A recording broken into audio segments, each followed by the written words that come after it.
When people want to know more about solar, because it makes our job easier with people that understand how a system works.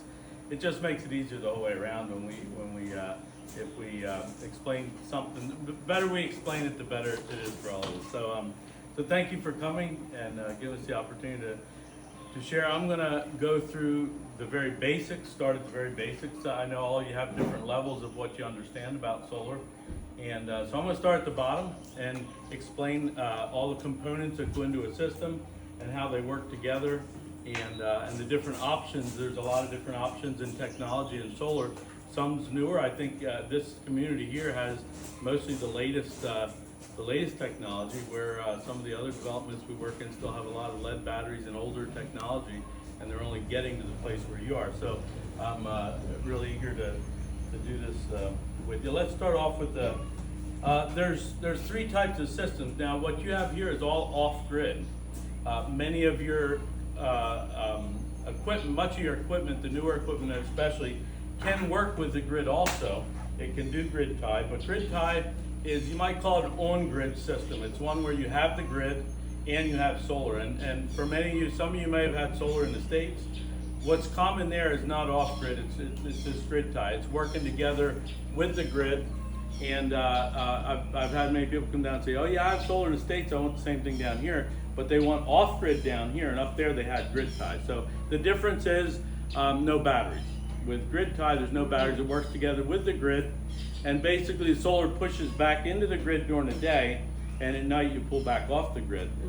They don't, not currently allowing that here in Belize, only in certain circumstances they do, but for the most part it's they're not set up to do that very well yet, although it's supposedly coming. But anyway, what we have here is there's grid tie with backup. Many of you that have batteries, that's a very similar system. Grid tie with backup means it's grid tie, but it has batteries. So, but what we have here is off grid.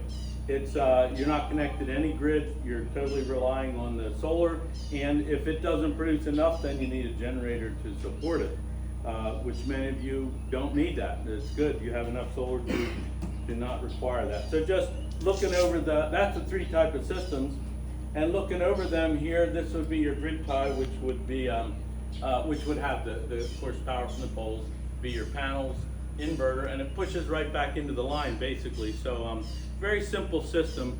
Now a grid tie inverter is cheaper and doesn't have the complexity of an off-grid inverter, simply because it takes the sine wave from the grid and it just mimics it and just raises the voltage a little more so it pushes out. It doesn't need to create a sine wave, it just mimics what's already there. So this would be one with batteries, which we'll just skip over that and go right to the off-grid. So off-grid components are, of course, your panels on the roof, charge controller, batteries. We don't have DC loads here, inverter, and into your house. We'll go over each of the components more accurately, but basically we start with panels. I'll go over each of these components and just say how they vary, but just for an overview, these are the four items that every system here has. And it doesn't matter if it's a small cottage or a big house, they still have the same components. They may have smaller ones, but you have to have all these components. You start off with the panels on the roof. That's a DC power that they put out. So that can't be put right into a house circuit, so it has to go through what's called a charge controller, which basically it lowers the voltage of the panels down to the voltage of the batteries, which next is your battery. So it's coming through the charge controller into the batteries for storage, and then into the inverter, which pushes into the house. So that all your systems work that same way. There's none that are missing. Some of you, yeah, go ahead. I'm sorry to interrupt this later on as questions, but when I was explaining how this system works here, is that from the so I don't know where it went first, but we were getting directly during the day, everybody's electric was going here. And it was going to that, not to storage for batteries. Well, Are we wrong? No, it does both. During the day, it will supply everything the house needs. Yeah. Whatever's additional to that will go into the battery. So if you're short, if you don't have enough panels or the weather's not cooperating, if it's a dark day, it will still supply probably your house. But if it doesn't have any extra, the batteries won't get charged. So the first sign you will have is your batteries will be dead at night. So we often get calls, my batteries are no good. Why do you say that? Well, they went dead in the middle of the night. Well, were they full? Was the first question. Did they fill up? And most often it wasn't the batteries, it's simply they didn't have enough to fill it that day. So that's the more common issue is we find is people don't have enough panels to get their batteries full on almost every day. But with a system like this, why can't there be some designated panels that go straight to the battery, so that when nighttime comes up, the batteries are full? Well, it just really doesn't work that way. If it was to do that, then your house would shut down during the day. You'd have power at night. But Designated panels that just go to charging batteries. well, you could have more panels, and that would effectively do that. But Just buy extra panels, you get the same thing. yeah, Right? more or less, we're talking the same thing. It's not as easy as. Yeah, I mean, we could throw a bunch of panels and a big charge controller and just push into the batteries, and that's all it would do. That's possible. I don't think it would solve the problem though that you're talking about. I think the more panels would solve it by itself, more so. So that's your basic items in an off-grid I'm system. sorry, Yeah. so just, in that, the point, Yeah. the cost of panels versus the cost of a charge controller. And so the two options is, add more panels. What you're saying is, to do, what Victoria's saying Well- is to just have a dedicated thing, then you need more electronics to do that. Not, You can't just run a wire not from really. the panel to a battery. Either way, you need a charge controller. Right. Either way, you need that. So it's really doing the same thing. It's not really any different. You'd have to limit, in other words, you're gonna put it into the batteries, but at the same time, it's gonna be pulling out of the batteries because you don't have enough elsewhere. So it's gonna be pulling out of the batteries. So in effect, it's doing the same thing. The batteries are not gonna get full if you're pulling out of them at the same time. So it's really doing the same thing however you look at it. In fact, that's really what we are doing. We're pushing through a charge controller into the batteries. During the day, it's pulling out of them, or it's going right past them into the house. You might say they're all connected together, so it just does whatever it needs to do to make sure that the power is running all day, and whatever's extra goes right to the batteries. So it's either way, it's really the same thing. It's not any different. It would be like building a redundant system, but then the cost of that would be way more than just adding more panels. Yeah, and if you just put that same system into the system, it would do the same, have the same effect. So yeah, it's a little blurry, but yeah. Most of the pictures I have here, I know for people that have been familiar with off-grid in the States, this is the type of batteries you usually would have been familiar with. These or golf cart batteries or some sort of industrial battery, lead batteries based on lead, which we've got. I don't think there's any left in this community anymore that are lead. I think we've phased all them out into lithium now, and it's such a drastic difference that I'll get into a little bit later. But if you see old pictures here, that's why, because that's what most people are familiar with when we talk about batteries. They don't recognize lithium batteries because they look so different. So again, that's the basic. Hey, Rich, you had on Yeah. that screen there Yeah. that the charge controller was optional.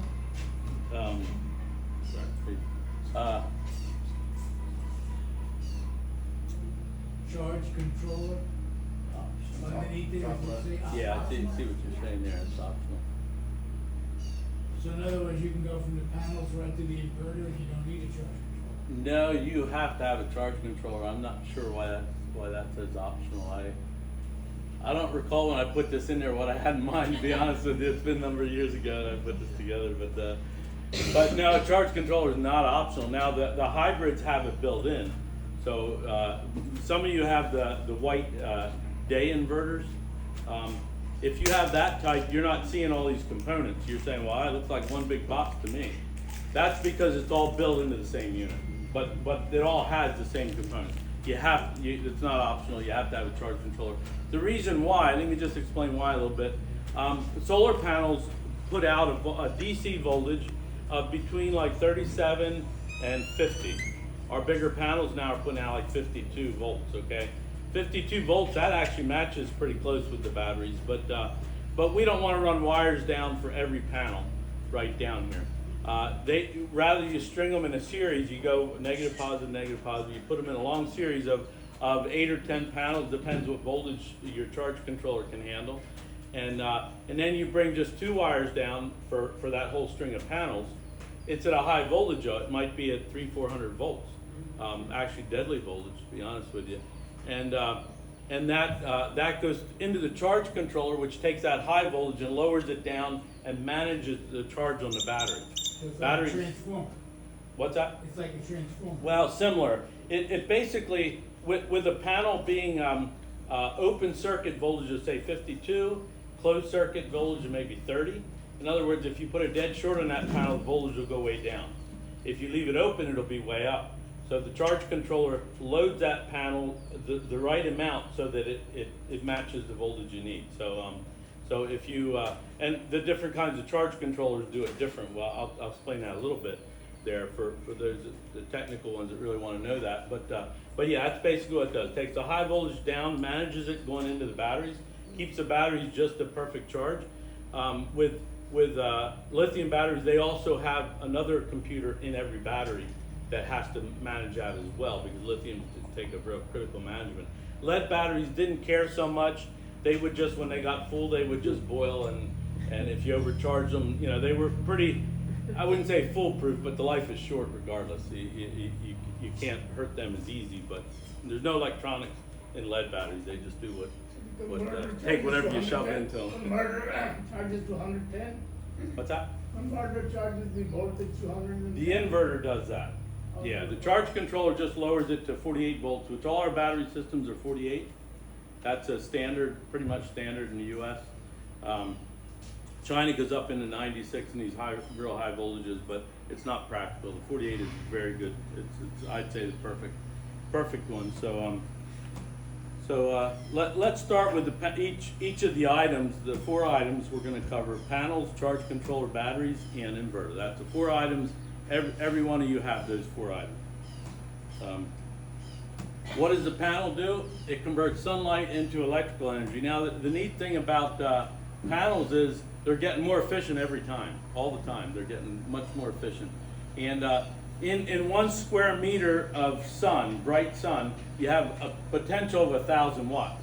If you had 100% efficiency, you get 1,000 watts out of a square meter, which would be great if they ever had panels that were that high. But actually, when I first did this, put this together, I made changes over the years, because I first had 16% was a very efficient panel. That was 10 years ago. 10 years ago, 16%, if you had a 16% panel, you paid a lot for it because it was very high efficiency. Now we're at 22%. If you depending on how you calculate it, they've had the most efficient panels on Earth right now are like 30%. Of course, they're not affordable for a house, but maybe for a Mars lander, they might be worth the money. But so we have the panels we're using right now are approximately, well, let me just yeah. So if it was a 22% efficiency, which would, in that same square meter, you would get 220 watts. So that's pretty much where we're at now. So if you wonder how big the panels are, well, if it's a 400 watt panel, it's going to cover, say, 440, which is actually the size we're using a lot of right now. That would mean it's covering 2 square meters at 22%. Is it per hour? Yeah. No, well, it's not per hour. It's at any given time when the sun's bright. That's what you're going to get out. So 440 watts for an hour would be almost a half a kilowatt hour. So that is per hour then, right? Like it's Yeah. 1,000 watts per hour, per square meter, right? That's what you're saying. Well, it's really at any given time. If you check it, it's Oh, yeah. going to say 1,000 watts on your output. So, Exactly. yeah. Yeah. Yeah. If you collect that for an hour, then you'll have an hour worth of 1,000, and then you'll have a kilowatt hour. So, And that yeah. 22% efficiency, that's based on it being at the perfect angle? Yeah, no pretty- dust on the panels? That's right. Yeah, pretty much a direct sunlight. We often get more than that. To be honest with you, if a panel's rated at 440, for example, which is the common one we're using right now, we check them. There's times when the sun's, there's an optimal angle you put them that gets it only once a year. It's dead on. Then it's passed this way, then it's passed that way. But during that time when it's dead on, it's not unusual to get more than that in a bright day. But it's not for a long period of time. Usually a cloud comes over. And believe it or not, Belize is very cloudy. I look back in Pennsylvania, and many days you look around, you can't hardly see a cloud in sight. I've never seen that in Belize. If you don't see a cloud in sight in Belize, you got a rare day. Right. So it's not unusual. If you look, you'll see the clouds coming over, and they'll block the sun for a little bit, then it'll get bright again. And that's normal for Belize. So we actually get about the same in Pennsylvania. Believe it or not, we get about the same amount of solar power that we do here in Belize, and which is about 4.5 kilowatts. 4.5 kilowatts per.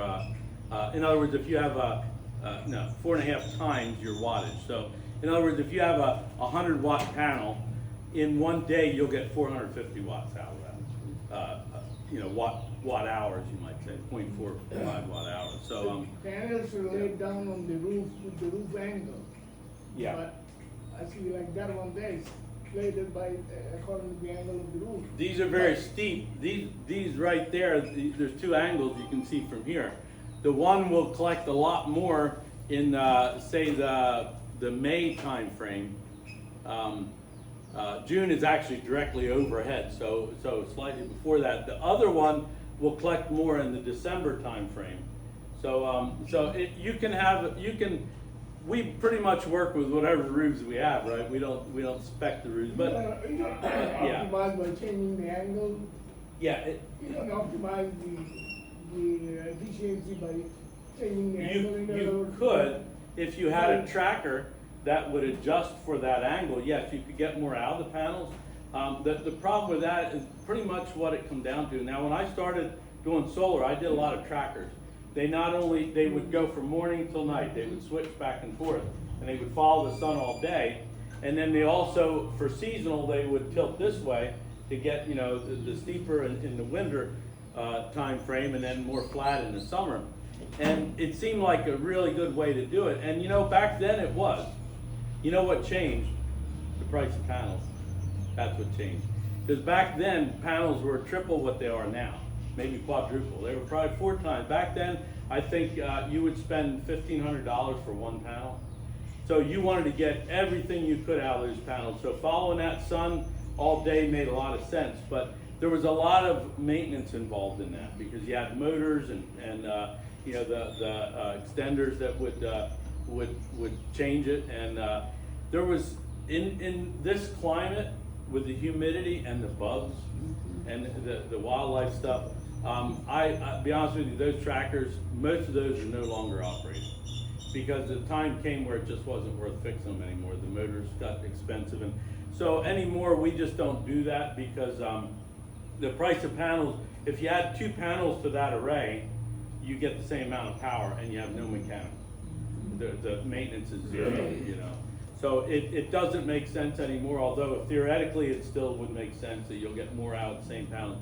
But the other big improvement they made, they used to have a reflective glass. In fact, when I started doing solar, we made panels. We built our own panels.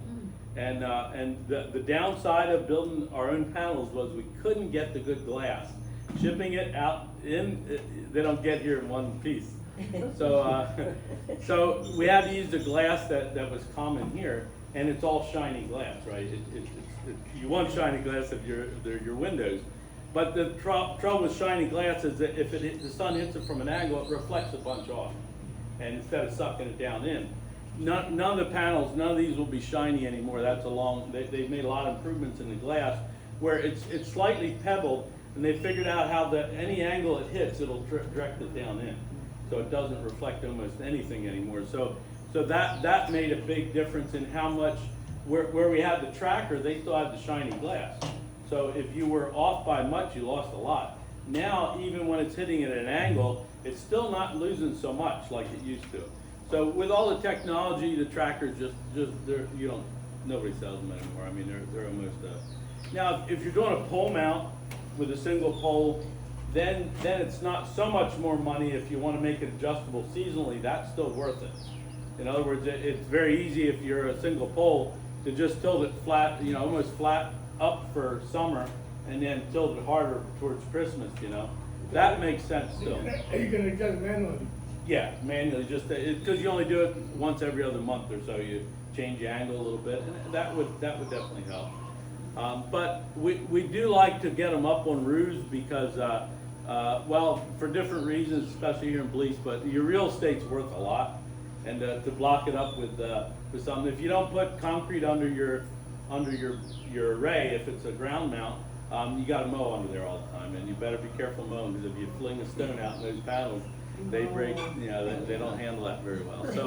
So there's a lot of reasons why you get them up there and forget about them, and if you have a steep enough angle, you're never gonna have to do anything to them. The rain will keep them washed pretty clean. If like if you look at the two, I don't think you can see it really good probably from where you're at, but I'm sure this lower array is dirtier than the upper one, because the rain will wash that upper one better than the lower one. Still, for even with that angle though, generally they will, if you don't have sappy trees or something around, or something that would make, you know, make dirt stick, the rain will wash them pretty good. So there's not a lot of maintenance, but once a year it's not a bad idea to get some up there and just get the bird crap and stuff off them that might be there for a long time. And when I explain how these panels work, you'll see why that matters.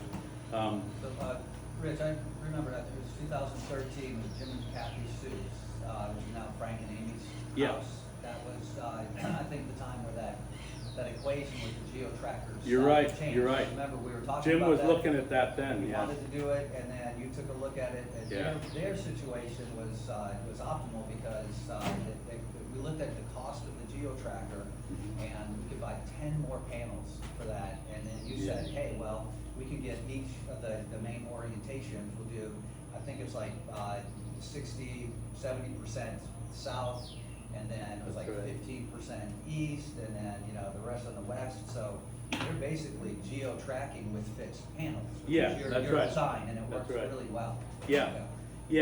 That was the time, you're right, that was the time when people were we were just getting out of them at that time. And the competitor bid the job, the one Frank and Amy have, he had bid that for doing there was a type of tracker that used Freon. It was less mechanical, it didn't have electrical to turn it. It would use Freon, it would go from one side to the other, and the weight would make it tilt that way. It was ingenious design, really was, but the downside, they don't work in wind very well because they're so balanced, the wind would shake them all over the place. So it wasn't ideal for this country, and I'm glad I talked them out of it, otherwise we'd have a bunch of ugly looking tractors down there that'd be rusted away by now, not worth much, so. Yeah, well, and also, like you said, the wind, you're just trying to picture, Yeah. you know, Kathy, you know, tethering that thing down during construction. Yeah. You know, it's like, okay, it's Yeah, just not a good idea. Yeah. The do-it-yourselfers like them more than, but on a bigger system, it just didn't make sense. So looking at the different types of panels, monocrystalline is almost all we use here anymore. Poly, it's a different structure. These are the three main different structures of panels. They're made out of crystals, and they're sliced with a wire, believe it or not. A abrasive wire slices them as thin as a potato chip, maybe thinner. And so they're very thin. These cells are very thin, and how thick they are means nothing as far as how much power they produce, because they only produce it on the surface. So being thick doesn't matter, but being thick makes them last longer because they're not as quick to crack over, expanding contraction over time makes cracks. In fact, you'll notice now the newer panels have very small cells. They used to be like 6 by 6 squares on the panel. Now they're 3 inches by 6, or some are 3 by 8 even. But they realized that if they cut them in half and put them on there in halves, that expansion contraction doesn't affect them as much, and they don't get micro cracks when they get old. So it's amazing they hadn't figured that out about 10 years sooner, but a very simple thing they did. But now they run cooler, they produce better power, and the lifespan is longer. now it's not unusual to have 30-year warranties on panels, which on output, which even if they said that 25 years ago, it wasn't true. They just knew they probably wouldn't be in business 25 years, so they weren't gonna back anything anyway. And so, but that was a lot of the case. I mean, we get like panels. The best panels we used to sell were evergreens. I don't know if you remember that, made in New Jersey. American company, very good panels, excellent panels. But even now, that's what, 15 years ago, and we take some of them off now, and there's no way they're putting out 80% of their output anymore. They just, panels just, back then, they didn't have as good a components. Now, I believe the new ones will. I'll tell you why. One of the reasons of what we're using now will last that long. So, monocrystalline was one big crystal sliced up. Polycrystalline was a conglomeration of crystals all chopped up. And you could look at, I could tell you the difference just by a glance, because you would see different shiny things protrude in different directions. I'll show you one. And thin film was your flexible type. Maybe some of you seen on RVs putting the flexible ones on the roof and stuff. Anything flexible was pretty much thin film, and very low efficiency and not a long life. That was a problem with them. They're very cheap to make, so people. I remember people saying, "Oh, I got these panels for $100 a piece," you know, and it's big panels, and they're wondering if we could install them for them. And I'm thinking $100 a piece. I bet they got thin films, and I would check. Sure enough, double glass, real heavy glass, thin film panels. The big panel like this only putting out less than 100 watts, like 90 watts, and all that weight, putting that all across your roof. I tell them, sorry, I don't think your roof's going to handle all this weight, because they were really heavy and low. So you needed to cover everything you could with those. They just weren't practical for most things. So you don't hardly see them anymore, except for maybe RVs or something like that. So they're pretty much gone. They're amorphous. They were very good in low light. That was a good advantage they had. They were better in low light than all the others, but they had too many downsides. What we're using a lot of now is the bifacial panels. Many of you, if you got, how long we've been using them now, Randy? Probably at least 2 years, maybe 3. Probably 3 years now. We've been using bifacials. And yeah, it's been 3 years, I'd say. So if you got yours in the last 3 years, you probably got bifacials. And this was the way they work. They have solar cells on both sides, the back and the front. And I remember hearing about them when they came out probably 8-10 years ago, maybe 7-8 years ago. Bifacial panels, you know, what, they have both sides? What, do you stand them straight up, or what do you do, you know? And a lot of people still would say, they say, what, that don't make any sense, you know? It's dark underneath your panel. You're either facing the sun or you're opposite that. So I didn't really, to me it didn't make any sense. So I didn't even look at them for years, and they were double the price almost. They were crazy high, and price kept coming down, and eventually a friend of mine said, hey, you ought to try some bifacials. They seem to be doing really good up in Canada. They love them up in Canada, partially because of the snow. They have cells in the bottom, so if they get any light from the bottom, it heats them up and the snow melts right off. And some of them actually do mount them straight up in Canada, because if they have a lot of snow, they get a lot of reflection off the snow, and they put out amazing amounts of power that way. But for us, we don't have that, so that was no advantage for us. So I bought some to try, and we tested them against our regular panels, and I was amazed that they actually did work. Even when there was no sun on the bottom, no reflection or anything, they still put out more than our others. And the side benefit is they're glass on the back. And when we let's see, where's the before I get off this, roof tiles, you've probably all heard about that now, the solar roof tiles. Someday that will be practical. Someday. I don't see it yet. Crazy expensive, but it would replace your roof. In other words, your whole roof, but it's very, very specific how they would get mounted. You wouldn't have your everyday guy that does roofing do these for sure, you know. So I hope to see the day where they're practical. They're not, I don't believe yet. So which type of panel do you usually install? Monocrystalline bifacial. That's almost all we use. Polys, we like polys. They were great in their time. They were a little better in low light. but overall efficiency, they were lower. And And so I'm everything assuming- pretty much went mono now. I'm assuming, and I shouldn't, that the mono are cheaper than No, the mono would be your most expensive panel. oh, it is? Yeah. Yeah, mono are the highest price. That was the downside of them years ago. Polys were cheaper. Eventually, the monos got better. I don't know how they do it. They found some way to make them bigger. And you can always tell the difference because you ever notice how the corners would be like white diamonds? They were monos because the crystals, they couldn't get them big enough, so to make a square out of a round crystal, it was better to make it a little bigger and then cut the corners off. And so that you always had these white diamonds like between all your cells. So if you see that on any of your panels, they're for sure monos because the polys they didn't care they could make them big, so they never did that with polys. Which But, one do we mostly have here? Yeah. monos, almost all monos. Now, Frank and Amy's, they have most of theirs would be polys because that was the best at the time. We liked them better because they were a little better in low light, and with our clouds, we actually like them better. Monos have gotten better, and the price now is not as big as difference. So you're doing mine right now. What is on it? Monos, They're mono bifacials. Yep. Yeah, we try to. Do we grab the first thing that comes out new? No, because sometimes there's problems that we don't know about, and we don't want to find out later and have to. We did that once with Solar World or whatever panels. They were the highest efficiency. They came out. They were putting 435s out when everybody else was still in the 300s. And so I bought some and we put them on a roof, and we had. It wasn't too long. We had black spots, and they were arcing somehow inside, and we replaced a few, and then finally we just replaced them all and said that's it. We're not messing with this.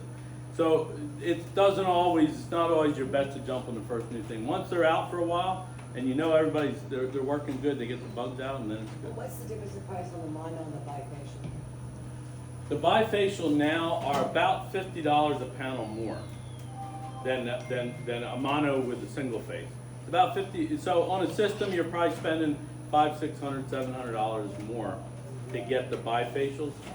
Yeah, I don't know that They are better. They do. they are. Definitely better. And this is the key. Let me show you how panels are made. There's poly. Yeah, you can see. You can't already see it. These are the polys. You can see the difference in the face. These are the thin films. Now let me just. These are bifacials. This, if you can see it, this is the underside of the panel. And there's light coming through between them. This picture shows it better. That's a reflection of it. You can see it, so you actually, it's clear between the cells.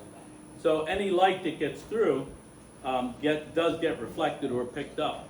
And solar panels will put out some power just from daylight, right? Because there's days when it's so dark, we don't have nothing but daylight. It's barely daylight all day. And those days, you still get enough to run your fridge and you run your basics. It's at night when you don't get the battery charge that you have to run your generator. So they will put out something in just daylight. So these back cells, even though the sun's not on them, there's still daylight there, and they're still picking up a little bit. So on a roof, you only get about 10% more. So you get, like, if it's a 400-watt panel, you get like 430, 440 out of it. So that alone would probably cover the additional $50 a panel. But this is the side benefit that you get, glass back. And they're not the real heavy glass back. They go a little thinner on the front because now they're glass on the front and the back. So it's about the same strength. But and they are a little heavier. I think the others used to be like 45 pounds. These are 60. Well, Something like that. with our metal roofs, it would reflect like snow. Right. It does reflect some. And the other thing is, when you're east and west, when the sun's, we do a lot of east and west depending on your roof to give you a longer day. South gives you the best overall power you'll get from the south. But east and west, it comes up this side, these are putting out the most, and it sets on this side, these are putting out the most. But when it's on the east, away from your west, the sun's shining in under your panels too. So you'll pick up some. We should check and see where that spike is and how long it lasts. I don't know, but if it was just the power, we would maybe question whether we want to spend that much and just get the next size bigger panel or whatever. it's not just the power, but the glass back, panels go bad.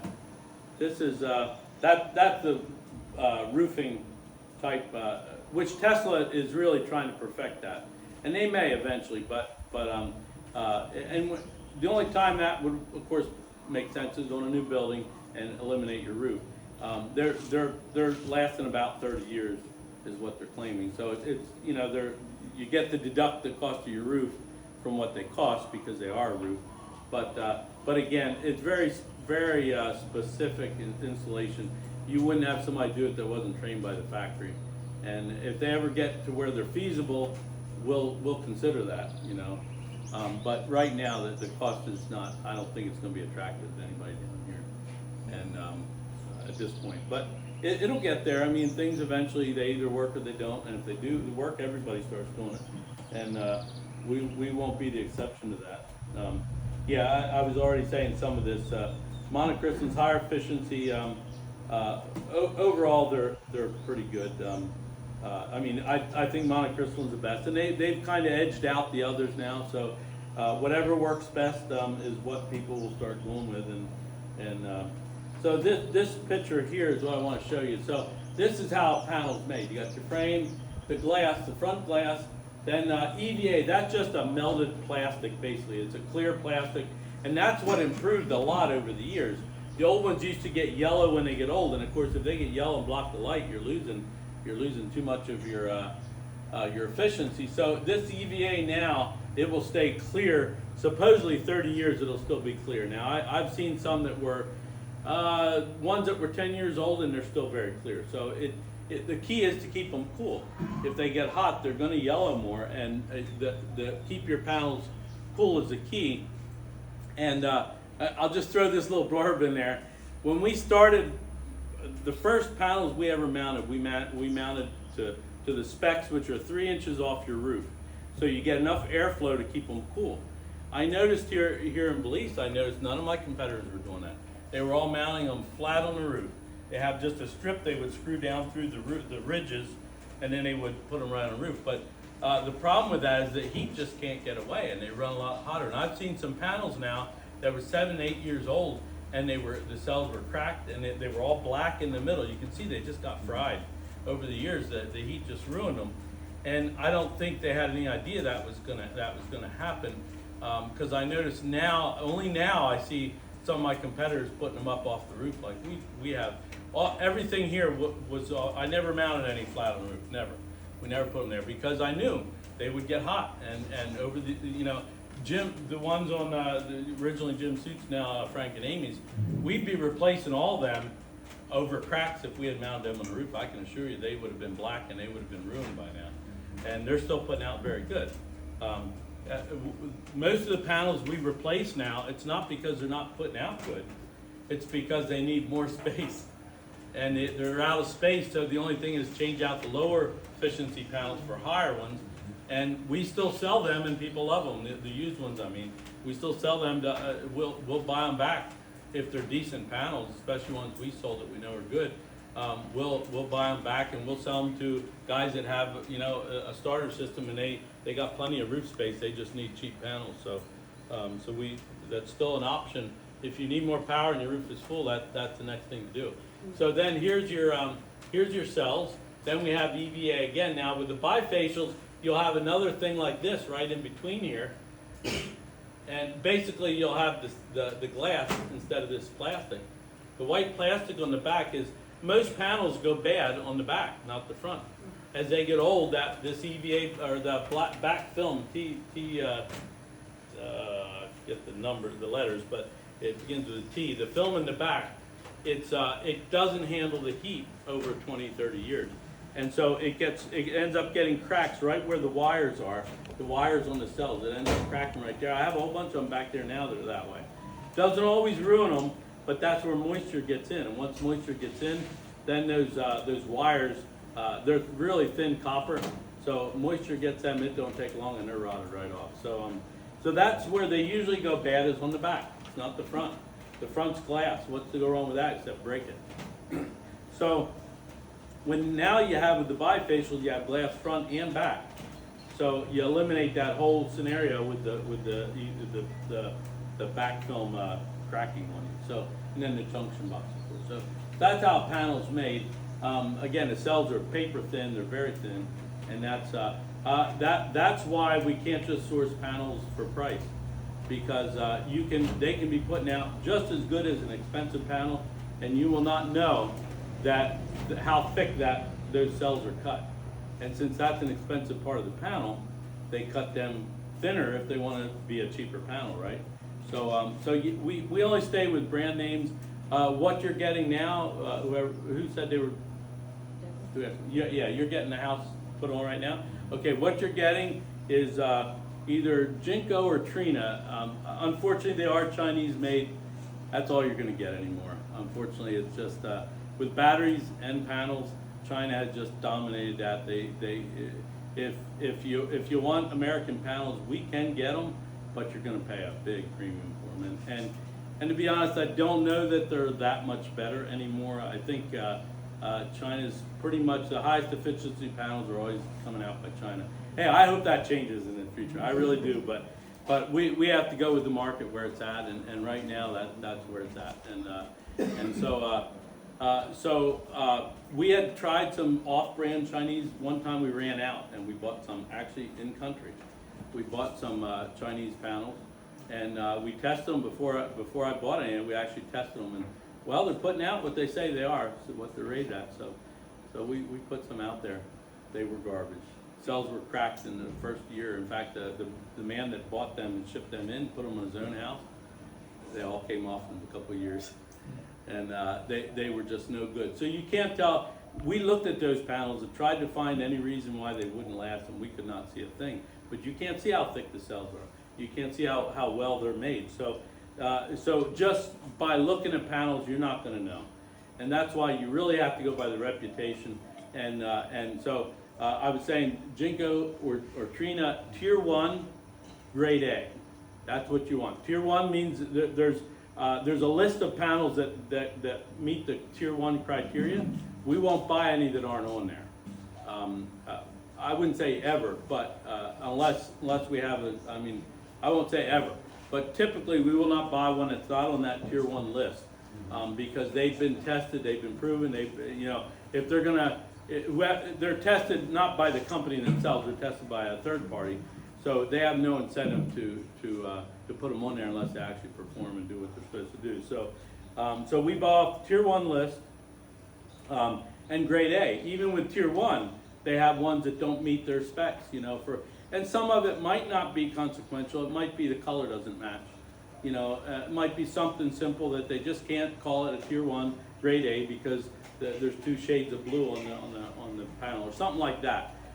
For whatever reason, they might be totally full output yet, and I wouldn't condemn somebody that bought them, but we don't want to take the chance. We don't know why they're Grade B, and they don't tell you. You just take the chance. So we're buying only Tier 1 Grade A, knowing that we can stand behind these for, as long as they last. We're not going to have problems. We know that, and you make your money when you sell it. You don't want to give it all back later at some other day. So yes, they do cost more. They're not the cheapest panels out there, but we found a supplier that we can depend on that will not. In fact, there's a lot of counterfeits out there. Tier 1 Grade A's, we have a serial number checker by the factory. That's why they gave us that, because we don't want to get snookered into buying something. Anybody can make a label and put it on there. So how do you know? You check the serial number. That factory knows if that serial number is duplicated. They will know it. So we plug them all in there. It's a tedious job putting all your serial numbers in there, and it comes back. Yes, this is original Jinko. I think the Jinkos are the ones who are doing it. So even that, you got to watch it. From Chinese, they lie. They just do. They'll tell you one thing and you'll get something different, and they know you're too far to send it back. So you gotta really do your homework, and Christian does his homework. Believe me, he does his homework on that. So What is the cost of the panel, average size panel? about $1 a watt. We're down now to about $1 a watt, which that's about as good as you'll find. For a tier 1 grade A, you won't find better price in Belize, I know that. In fact, bringing them in from the States, you won't do that well. So about $1 watt. So the biggest panels we have are 700, but our most commons are 580s and 440s. 440 and 580. Depends on the size of your roof, what we can get the most on. That's what we'll use. Yeah, but, Yeah. the size has to be based on the size of the house, right? Yeah, your roof space, we have to stay a foot back from the gutter so it don't blow out over the gutter when it's windy. And we can go right up to the peak, but you don't want to go much above that or the wind will catch it, you know. So we try to see what space we have. That's Randy's job, and he'll figure out what the best. So if we quote you a system, we'll put it in kilowatts for the panels. We probably won't quote the actual panel until we know the size of the roof. You might be able to fit two rows upright of this size, but the bigger size won't fit. So we'll have to go with the smaller size.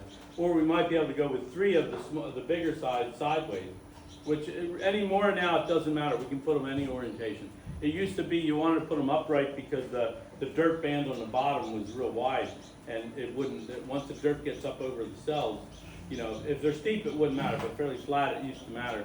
Now they're designed where they have enough space all around that you can put them any direction.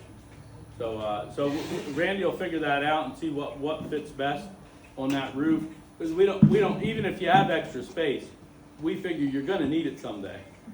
So we don't want to put everything in the middle and block up all your. It may look nicer if you just put a row right down the middle, but you're going to regret it later when you have to add more panels and now you don't have space above it or below it. So anyway, anybody has any questions on that, Randy will tell you. If you have something you want your panels, especially with your new house, there's something you want specifically there, Phil and Randy will get involved in that. We want to do what you want, but we'll tell you why it may not work as good as you think if we don't think so. So I'll skip this part. The arrays we do them ground arrays, but it rarely is worth it if you can fit enough on your house. Most time we do these, it's when the house roof is either so weird shaped that we can't get enough panels anywhere on it, especially a lot of the roofs now are tapered every direction, and that gives you triangles to work with, and panels don't work well in triangles. So sometimes we're forced to do ground arrays. When we do them, that's not one we did actually. I don't think that wood one. Well, I think a customer did it. We might put the panels on, but we prefer to work with galvanized pipe is what we generally work with in ground arrays. So it's not that we won't do them. We'll do them if the customer wants them, but it is more money and does tie up your real estate. So now this is a big thing here that every solar installer, everybody involved in solar has to know these principles: series, parallel. If you don't know these principles, you'll never install solar, because so much is based on this. It's based on this for your panels and your batteries, both. Real simple thing is a series circuit is where you go negative, positive, all in one circuit. That's a series. A parallel is where both negatives are on one side, both positives on the other side, and you'll see the voltage doubles when you do that. So this is 24 volts, this is 12 volts. But this has double the amperage. This has the same amperage as one panel. This has double the amperage. So volts and amps vary depending on that series parallel. So you have to. Why is this important? Is because on your roof you're going to have a lot of these series. Your panels are going to be in series, and they might be in, like I said before, could be anywhere from 3 to, what's the days? How many do we do in days? 12 maybe. 11. Yeah, 11. So anywhere from 3 to 11 are all in one string, like this. Just 2 wires coming down. That works great, but the one thing you have to remember, if you have shade in a series circuit, this is what's critical. If you shade this panel, this ain't going to put out either. The power is going from one to the next to the next. As soon as you block one off, it's like shutting off a valve. So when you have in a series circuit, you can't have shade on one panel, or you'll lose the whole string. So So even though it's a more efficient, better way to do it, higher voltage, it works very well, but you have to have, they all have to be the same amount of sun. And another reason for good panels, in a series circuit like this, if one of your panels is 10% lower than another, your whole string is 10% lower. So that's why all our panels will say 0 to 5%, or 5 watts. Yeah, 0 to 5 watts. Meaning 0, there will be nothing less than what the label says. It could be as much as 5 watts over.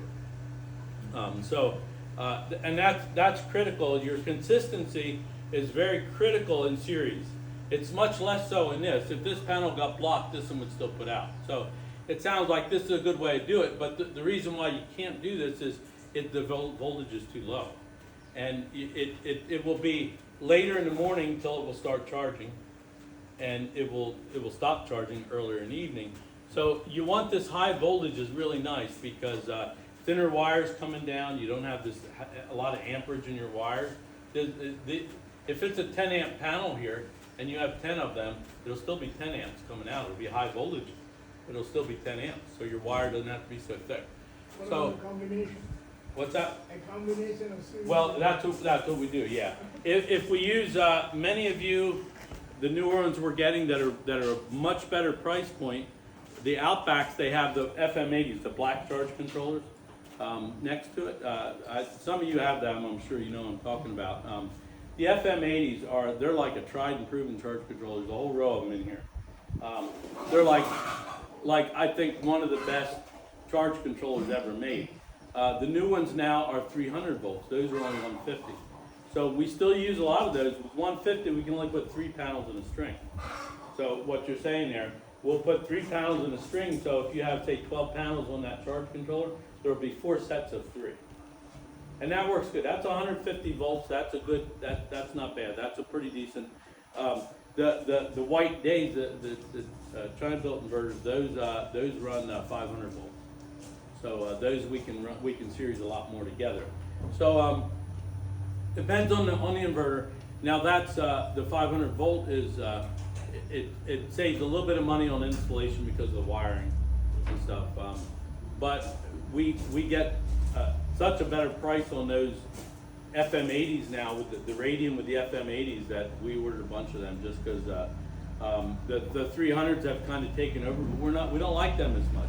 The 300 volt. I don't think you don't have many here. You might have a couple, but they don't have a display anymore. They took the display away. They're doing that in everything, right? Even inverters now, some of them don't have displays. I don't like that because when we go there to check something quickly, I don't like to have to get in the computer and find it. I just like to go there, boom, hit a button, you see right away what you got.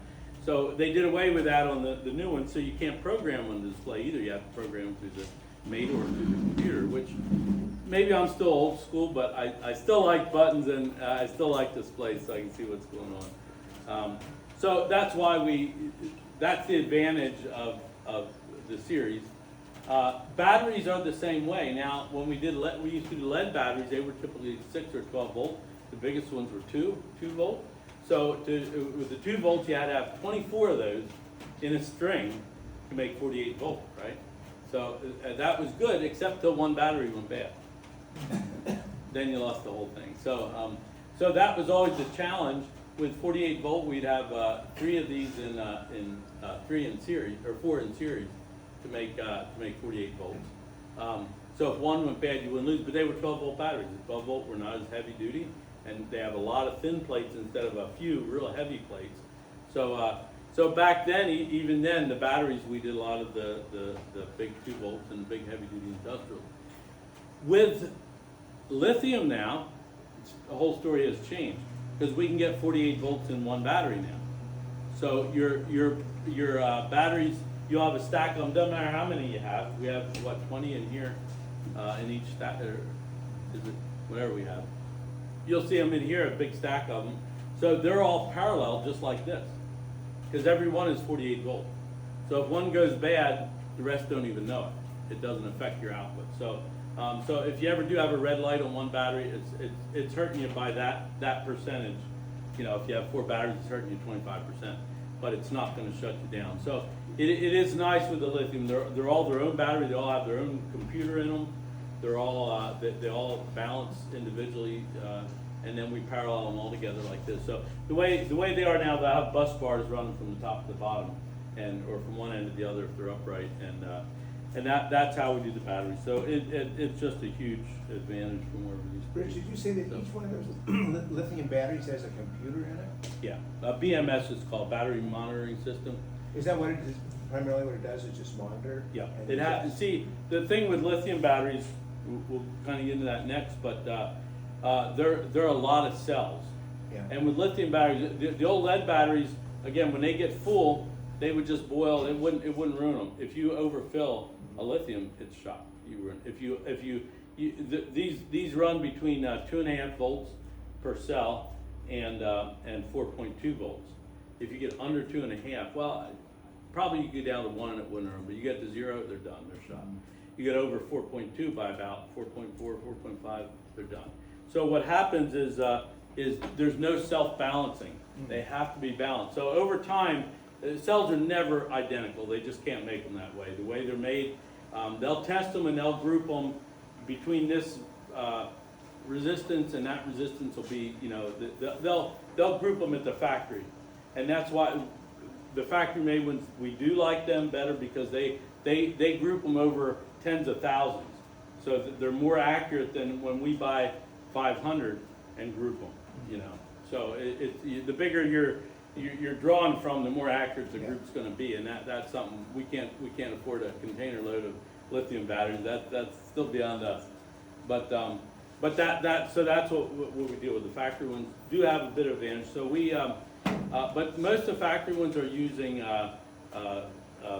actually I'm kind of jumping ahead here, but let me go ahead and come back since we're on that subject now. Batteries. Did I pass batteries? That's your old lead batteries, and these are the industrials. My first set of good batteries I had in my house was that right there, and I paid out the wazoo for those. And I thought, man, it's the last set of batteries I'll ever get. These things are made the last 20 years.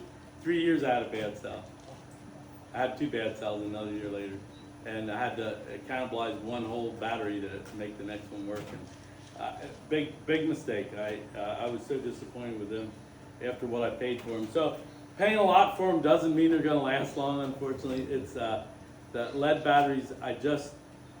That was the big negative with solar for years. I'd sell them and I'd sell somebody's system. They'd be all happy because it's working, it's doing what they want. But inside, I'm kind of thinking, 4 years from now, they're going to have to buy batteries. And are they still going to be happy 4 years from now when they have to see what they cost? They're selling out a fourth or a third of what they paid the first time for batteries. And I had no solution to that all those years till lithium came out. And I don't like to brag, but I was the first one to try lithiums in this country. When I was selling lithiums, my competitors were saying, they're no good, stay away from them, use the gels, gels are better. And now they're all selling lithiums, okay? They've all finally come. And I wasn't sure back then. I wasn't sure they were going to be a thing to come or how much better they were. But after, in fact, the first ones we sold are still out there working very good, and that was a number of years ago now. So we experimented and we learned. We learned what not to do as well. So have we made some mistakes? Certainly we have. Some of the earlier ones we did, we bring them back down. We put a new BMS or something. But technology has come a long ways. The first ones, we didn't have that choice. We had very crude electronics because it just wasn't as big of a thing. So the lead batteries, lithium batteries. Now these are LifeCo 4s. Again, these are the NMCs. And these are the ones we build. These are Belizean made ones here. So, and they're all good. They're all good. They have some different characteristics, but lithium must have a battery monitoring system. If it doesn't, they will not last for nothing. Where lead self-balances. When one cell gets to the top, it sits there and boils and kind of doesn't go any further, and the others catch up. So maybe if you're familiar with lead equalizing, maybe you remember hearing that term. Every so many months you want to equalize when you boil them, and it stinks up the whole room and it actually becomes flammable in there. You got to be careful. when they're boiling. And that was the way you do lead acid batteries, and they would dirty everything up. There would always be wet around them, and always a dirty room. You didn't want to show anybody your battery room because it looked like you weren't keeping it clean, because it's just the nature of lead batteries. With lithium, just like your phone batteries, same idea. They charge full up right up till they get to the top, and then they stop. And something stops them, I should say. That's what that battery monitor, because they will go until they fry themselves. So this battery monitoring system, it gets them where they need to be and cuts them right off. But the good part about it is, if you remember with lead batteries, those of you that had them, when they get to about 80% full, they slow down charging. You have bright sun and you're looking, oh, now it's only putting out this much. And as you get fuller, it puts out less until they're full, then it's zero. And so that last couple hours, basically you seem like, man, I was almost wasted. It hardly put anything out during that time. Lithium will put out it will take it like a dead battery up until it's full, and boom, it will shut it off. So the efficiency is so good with them. You don't lose any, and they don't make no heat. Where the old lead batteries, anytime you make heat, that's energy going up in smoke. So that's the good thing with lithium. You can feel any of these batteries. If you ever feel heat in your batteries, you let us know. You let us know, but you should never feel any heat in them. They should be cold to the touch. If they're maybe slightly warm because the sun hit them or something, that's a different story. But you should never get any internal heat from them. And that's a good thing, because they're 99% efficiency. The lead batteries were like 93, 92, and they would start off at that, and until they were 3 years old, they're down to about 80. So, as they get older, you would lose more, and you couldn't replace a couple of them if they went bad, because now the resistance is different, and everything's different. It throws the whole chemistry off in your bank, and with these you can do that. Say you have 5 batteries. Later you want to add another, no problem, you put another one in. The amount they change from one year to the next is so minute that it really doesn't matter. And these all have their own computer anyway, so they'll never overcharge or undercharge. If one gets full before the other, it'll just stop charging before the other. So anyway, that's the good part of lithium. But again, the downside is there is electronics. And with electronics, we all know electronics can fail.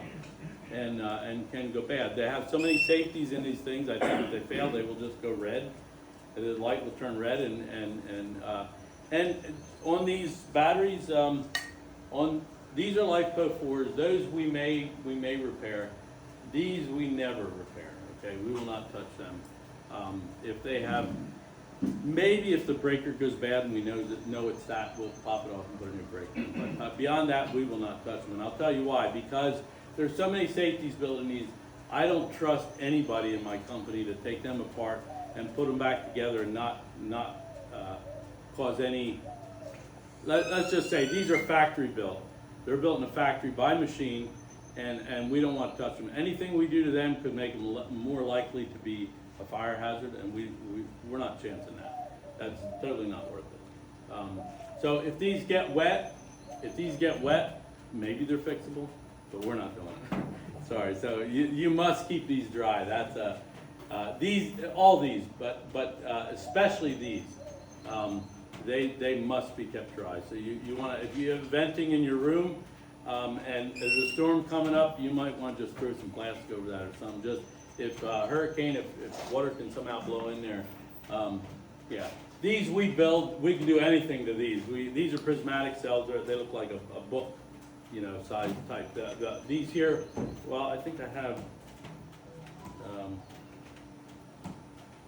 these would be, these Tesla batteries, but most of you hear of Tesla Powerwall.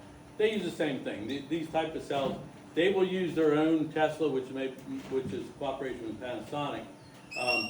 These will use either Sanyo or Samsung cells.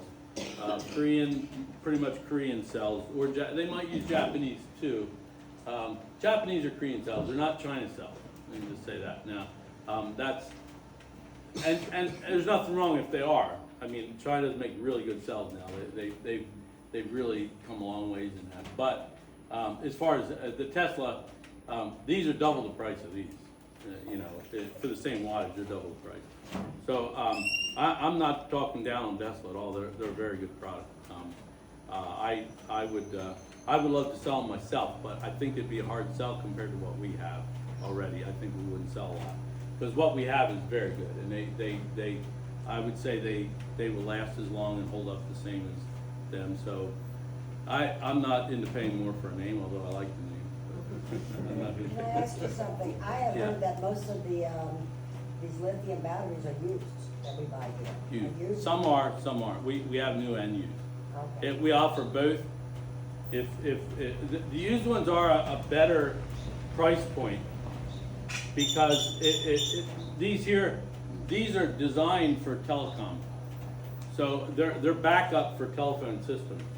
And so when we can get used ones, they will come, some of those might have tons of use, some might hardly have any. But the good thing about these is we can tell.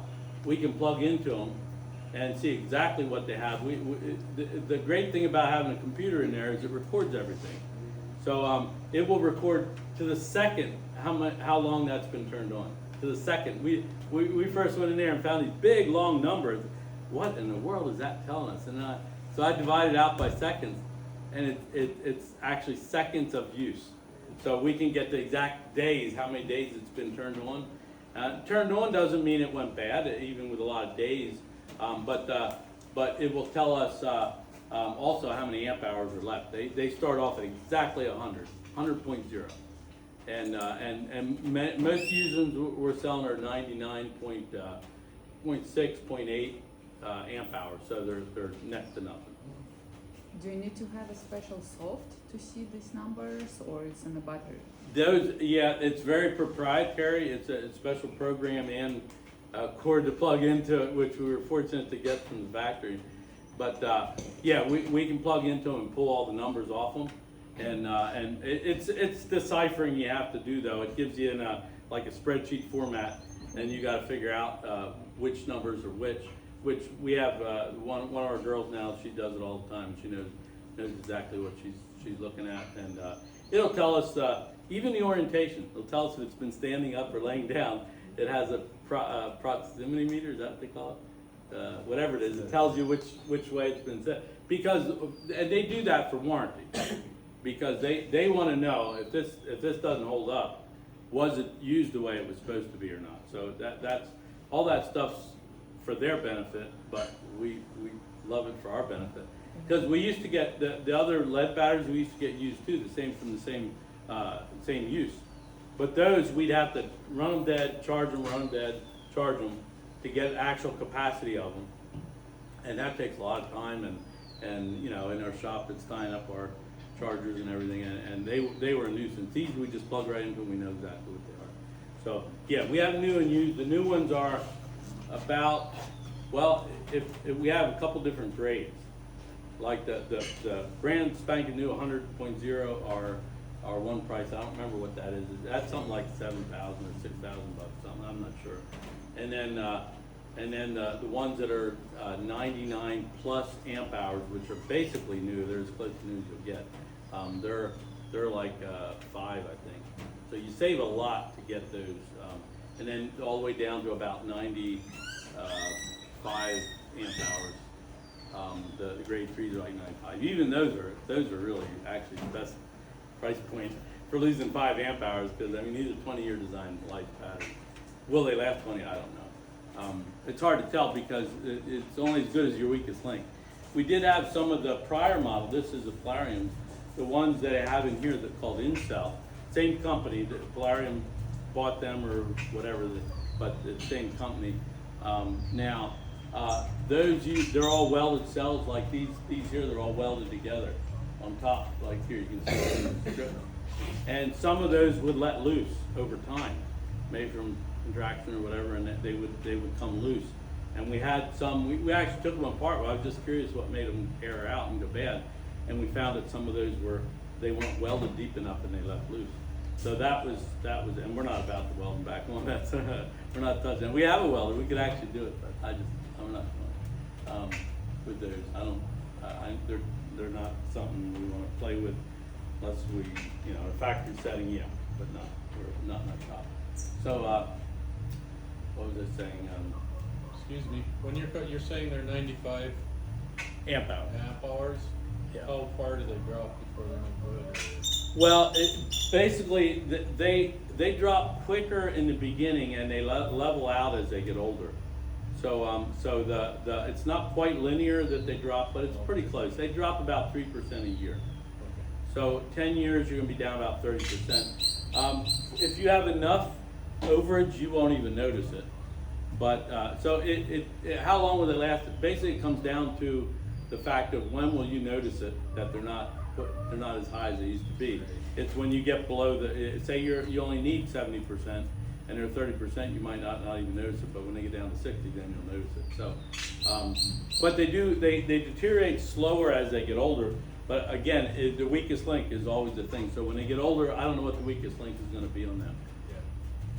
Rick, I always thought that specifically if we look at, they have a little crash period, when they're finished, they're ready to go, they're down, bang. It's real nice and smooth to it. I always No, thought they're smooth unless something fails. That's what I like to look at. If something fails, they're done, yeah. And And do it real quick. that's what I mean, the weakest link, what's that gonna be, the BMS or what, I don't know. But the cells themselves, no. What's that? I'll find out for you, I got a brand new. Yeah. Yeah. Yeah, so that's with any technology, they can say what they want, but until they're out there so many years, you really can't, depend on it because they don't know what the weak link is, I don't think, until they're out there and they test them, they run dead. But bench testing is not the same as the real world in humidity and all the stuff we have. But we're very, these ones, with the technology that's in there, we're very sold on them being good. Now we have another brand too that we don't have any here. I don't think I have one here. They're titanium, and they use Samsung cells. So the cells is your key thing. What cells are they? And because again with lithium, the bottom line is, are they consistent? Are they all the same? Because if they're all the same, they will stay balanced. It's not hard to stay balanced. When you get some that have too much variance, then they need a continual balancing all the time. And the BMS will balance some, but we actually put balance on these. On these, we put balancers in them for the exact reason they use this type of cell. And for the exact, except they're metal now, they're not plastic anymore. But because we can't get 10,000 of them and sort them, we do get the factory to do that best we can, but again, they come from China, you can't always depend on what they do, but that's the key thing, is keeping them balanced. So, and with the polariums, they have very accurate balancing, and that's the key thing. So for any long life lithium battery, if they use cheap cells, they're not going to be very accurate, and that's going to just cause problems all the time. It will never stop. So you get the best cells, start with the best cells, because the consistency is going to be better, and they will just react. Over the years, they will balance very accurately. They'll stay balanced, and when they get out of balance, your capacity drops, because you got a cell that's way up here, and you got one that's down here. So as soon as this one hits the bottom, it'll shut it off. As soon as this one hits the top, it'll shut it off. So it basically takes your capacity and just shrinks it way down, and that's what you don't want. So let me just get back up here. I can see I'm getting really long today, but I got to hit in the charge controllers inverters a little bit here. Charge controllers, two main kind is MPPT and PWM. Your cheaper PWMs, we were talking about that earlier. They have a set point. They just they load the panel down to a certain point, and that's it. It just stays there. So it's not the most efficient way of doing it, but it's a safe way. It works very well, but you lose a lot of efficiency. So the MPPT, on the other hand, any of these here will every 5 minutes they'll put a heavy load on the panel, and they'll release the load, and they'll find out where it puts out the most power, and it'll lock in there. So it'll lose about 20 seconds worth of power when it does that, but well, not lose it really, but it will lock in, and overall you get about 25% more power out of these. So what does that say? with two panels, does it pay to use one? Probably not. Just get your cheap PWM. But when you get 4 panels, now basically you're getting another panel worth out of that. So you know now you figure out what your panel is, and these about that much more is what these cost. So so anything over 4 panels, it's a no-brainer to go with these. It's very simple. Now they have different voltages. Like this is a 450 volt. These are both. This is a 250, and that's a 150. These are the best price and are the most dependable of the bunch. So that's why we use these. It does take a little more wiring, but again, you have to pick what's most valuable to overall. And those FM80s, the fans go once in a while on them. That is a negative. If you ever suspect your power's down, the newer ones now, they will tell you it will air, but the old ones did not. So so if the fan quits, when you hear the fan running, don't complain about it. Say, oh, I'm glad that's working. Because it's only when your batteries are almost full, that's when they run. You'll hear the fan. You know. But the fans, you know, they're easy to replace. They're right on top here. It's a 5-minute replacement. So we like them because they just are dependable. They just never give trouble. So let's look at inverters. 2 main kinds of inverters: modified sine wave and pure sine wave. Everything you got here is pure sine wave, so I'm not going to spend a lot of time on that. But if anybody ever says, "Oh, I got my inverter really cheap," well, see if it, you know, camping inverters are cheap, and that they go up to, you can get 10,000 watt camping inverters now. They're the cheap throwaway ones like that. But the inverter is the heart of your system. So if anything, you're going to spend a lot of money on the inverter. I feel that's your best. That's where your money's most likely going to give you the best payback is on your inverter. Here, these are the 3 that you have in this community. We sell Victron as well. We don't have any in this community. I don't like to put too many brands in one area if we can help it, because it's just easier for somebody to know everything, you know, you have here. Rich, you want some water? Oh, You want some water? thank you. Appreciate it.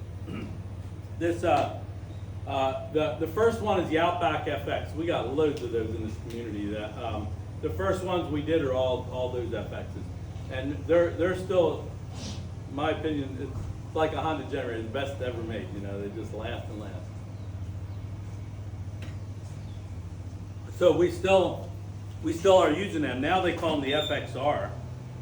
They have a little more grid tie functions, but it's pretty much the same thing. I wouldn't say it was an improvement for what we do here, but the FX is that's the black, small black one that scattered the houses here out. Yeah, I don't know how many we have here exactly. I just look it up, but if these only go up to 3,600 watts, so now with air conditioning, most people, you can run 1 air conditioner with that, maybe 2. Some people run 3, and it works, but you have to manage it if you're going to run that many. You can't just turn everything on and think, because these will run up to about 4,000, 4,500 watts, and then they'll kick off and say overloaded. So that they are one of the best, but they're limited to 3,600 watts. So they'll run a small house, 1 air conditioner, they'll do fine.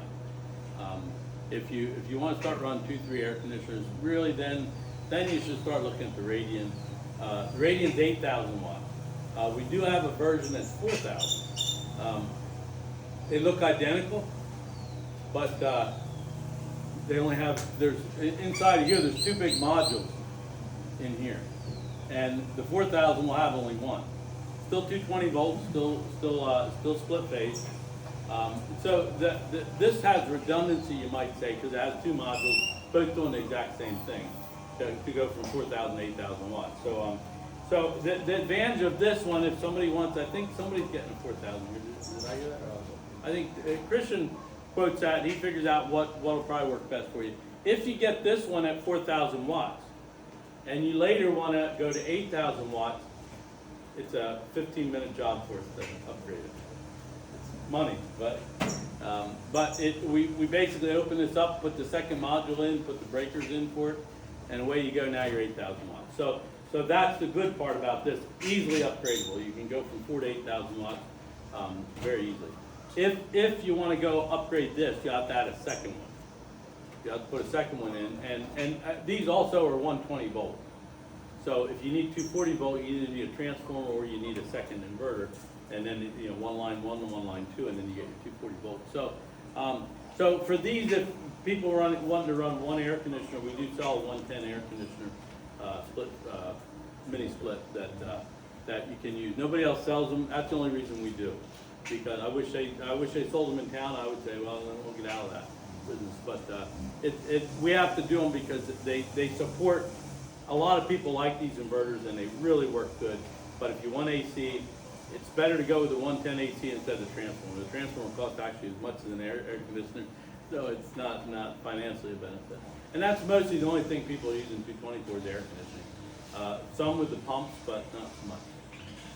Now we offered this one. We have some of these in here now. These are, you can see this has the inverter and 2 charge controllers. There's your monitoring panel and your this is a load panel, has all the breakers and all that stuff in it. But this, it's all built in one unit. This has the charge control. These items are built right in here. They're different.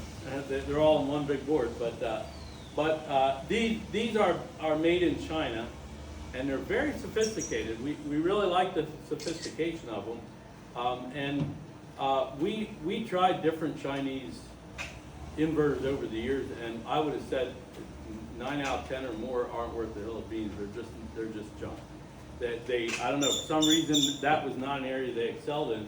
But what they did excel in was grid tie inverters. They did a very good job with grid tie inverters. Well, let me tell you what this is. This was a grid tie inverter with battery options added to it.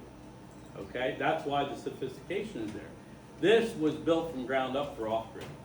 So the two do the same job, but one does it from an off-grid and it added grid tie functions to it. The other started off as a grid tie and it added battery functions to it. So they both do the same thing. This has no transformer in it. This has a huge, two huge ones in there. So, or 4 actually.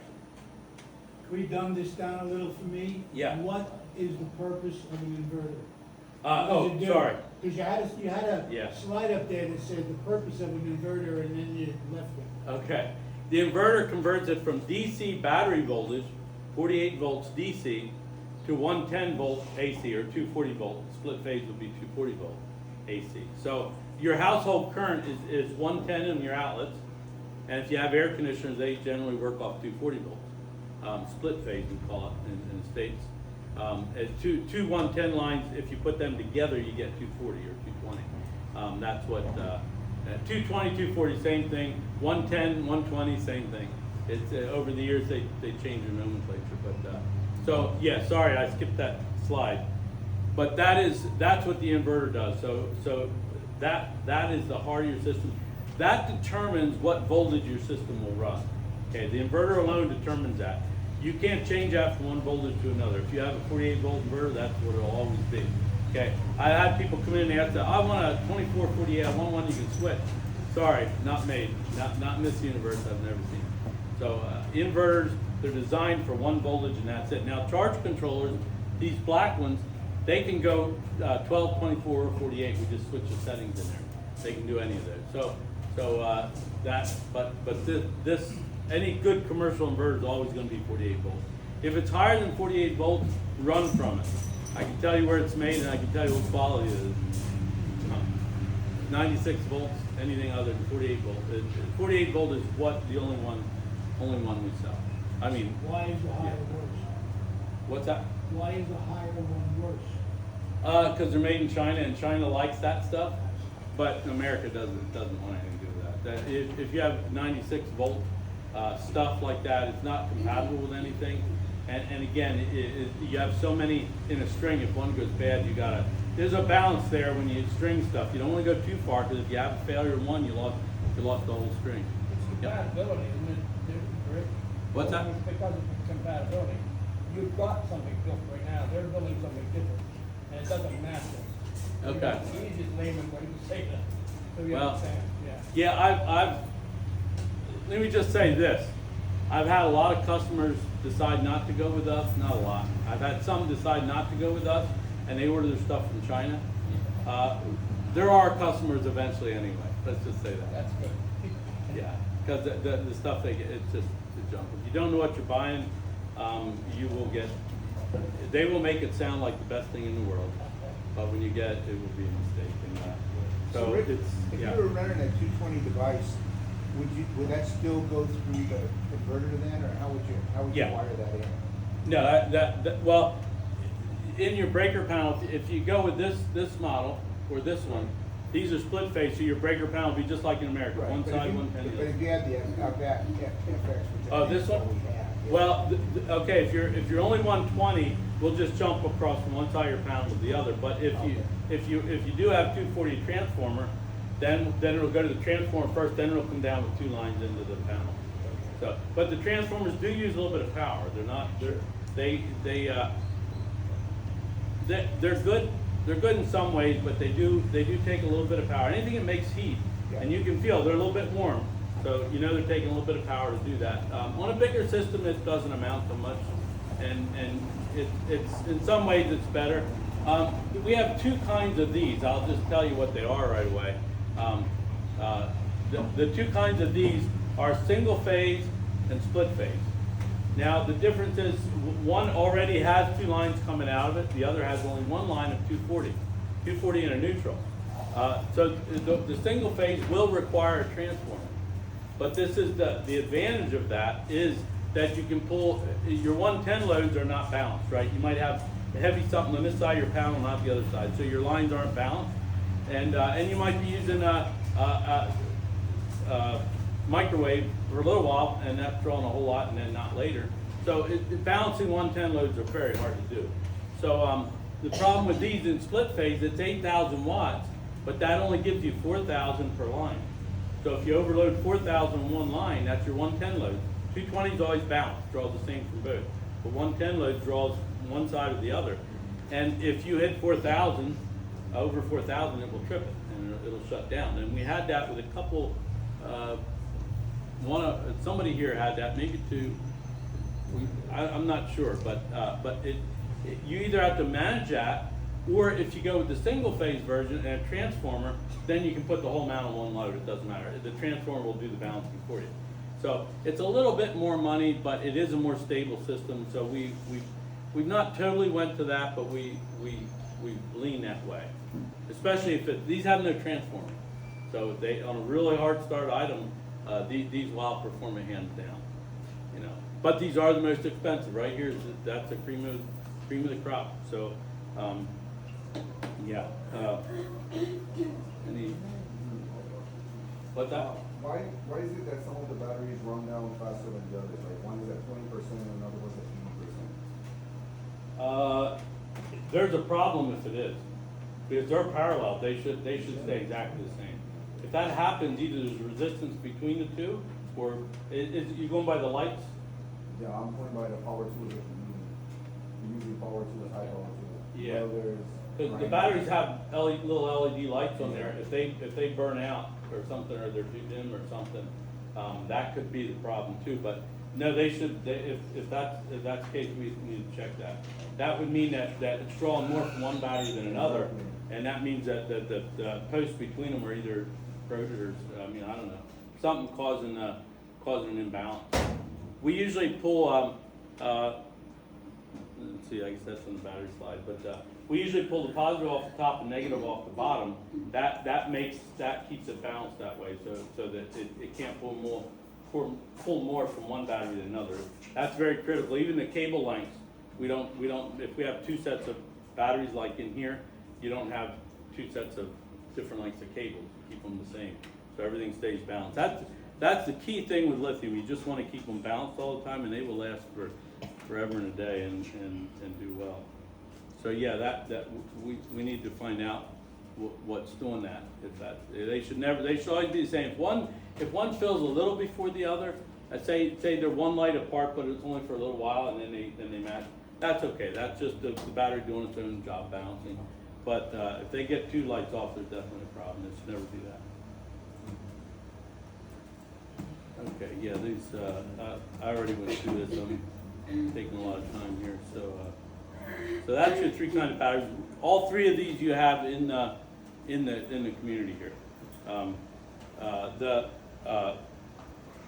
Yeah, these are Huawei's, these are Clarions, and these are our police buildings. So, and they all work good. It's depends what you're doing. On the biggest systems, we have other ways of doing it as well with the cells. We have some huge ones. I should put pictures in here, and I just So that one that you built, that's meant for a small system, or you put several of those together? Yeah, we put, generally, any system will need 2 of them, and then you can go up to whatever you want, really. There's no limit on how many batteries you can put with. Well, the limit is how many you can fill in a day, really. If you can't fill them, then it's no use having So them. there's 1 battery in there, or 4? No, Tell me what the blue one. The blue oh, the blue ones, oh no, there's 15 or 16 in there. Oh, that many? Yeah. Okay. Yeah, so they're So for some- 3.2 You don't volt. want that for a small system. I think Yeah. Dave Carlson has that in his house. You can see it. Yeah, that's right. And the guy over here has 2 of those, I think. And they work good. The good thing about them is we can repair them.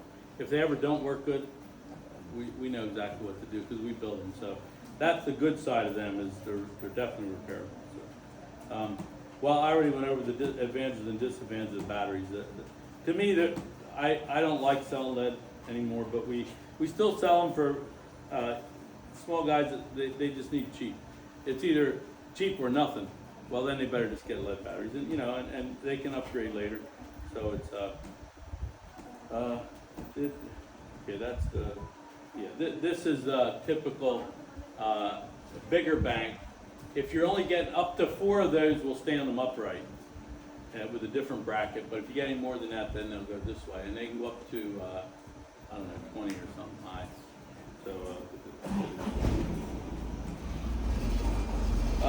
So let me just hit system design a little bit. How we come up with what you want, because this is the first part of figuring out what's going to make you happy in the long run. Is we get a list of your appliances, what you're going to run, what you intend to run, and that gives us a total load that you're going to need. Okay, if all these are running, that tells us how much of an inverter you need to start all that stuff. So that'll tell us if you can get by with the 3600, or if you need the 4000 or an 8000. So that's what we need to know first. Then second, the wattages of each item, but second, how much is day and how much is night. Now the reason we need to know that is because if you're running heavy loads at night, you're going to need to store more. That means you're going to need more battery bank.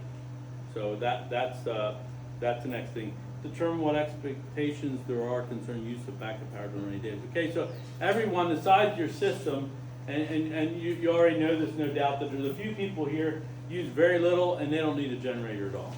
That even the darkest days they manage, they keep everything running, and it's just not an issue for them. There's others that every time it's a little bit dark day, you hear that generator running. That has to do with the specs of their system, what you're willing to put up with for generator use. If you want no generator use, then you have to really put a lot of solar panels. In other words, on the darkest day, you still need to get enough power to get those batteries at least functional all night.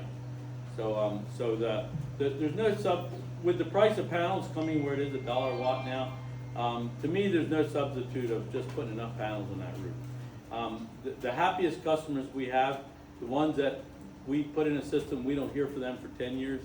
They have enough solar and they have lithium batteries and they just don't have an issue. Everything just works. And if they went with an Outback or something of high quality, I'd say the first thing we might get from them would be the FM80. It has a fan in there, and those fans, 5 to 10 years, somewhere in there they usually go. We might have to go change a fan. Not a lot of money, not a big deal.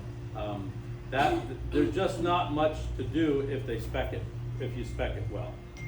How much power do we need to go through one night with a refrigerator and ceiling fan? And, Refrigerator and ceiling fan, lights. about 3 to 4 kilowatts. One battery would actually do that. The problem with one battery is batteries are rated in discharge and charge, and they're limited on how fast you can charge them. So if you don't have enough battery and you try to put too much in one battery at one time, it'll overload the battery. So that's why I say minimum 2. Yeah. Yeah.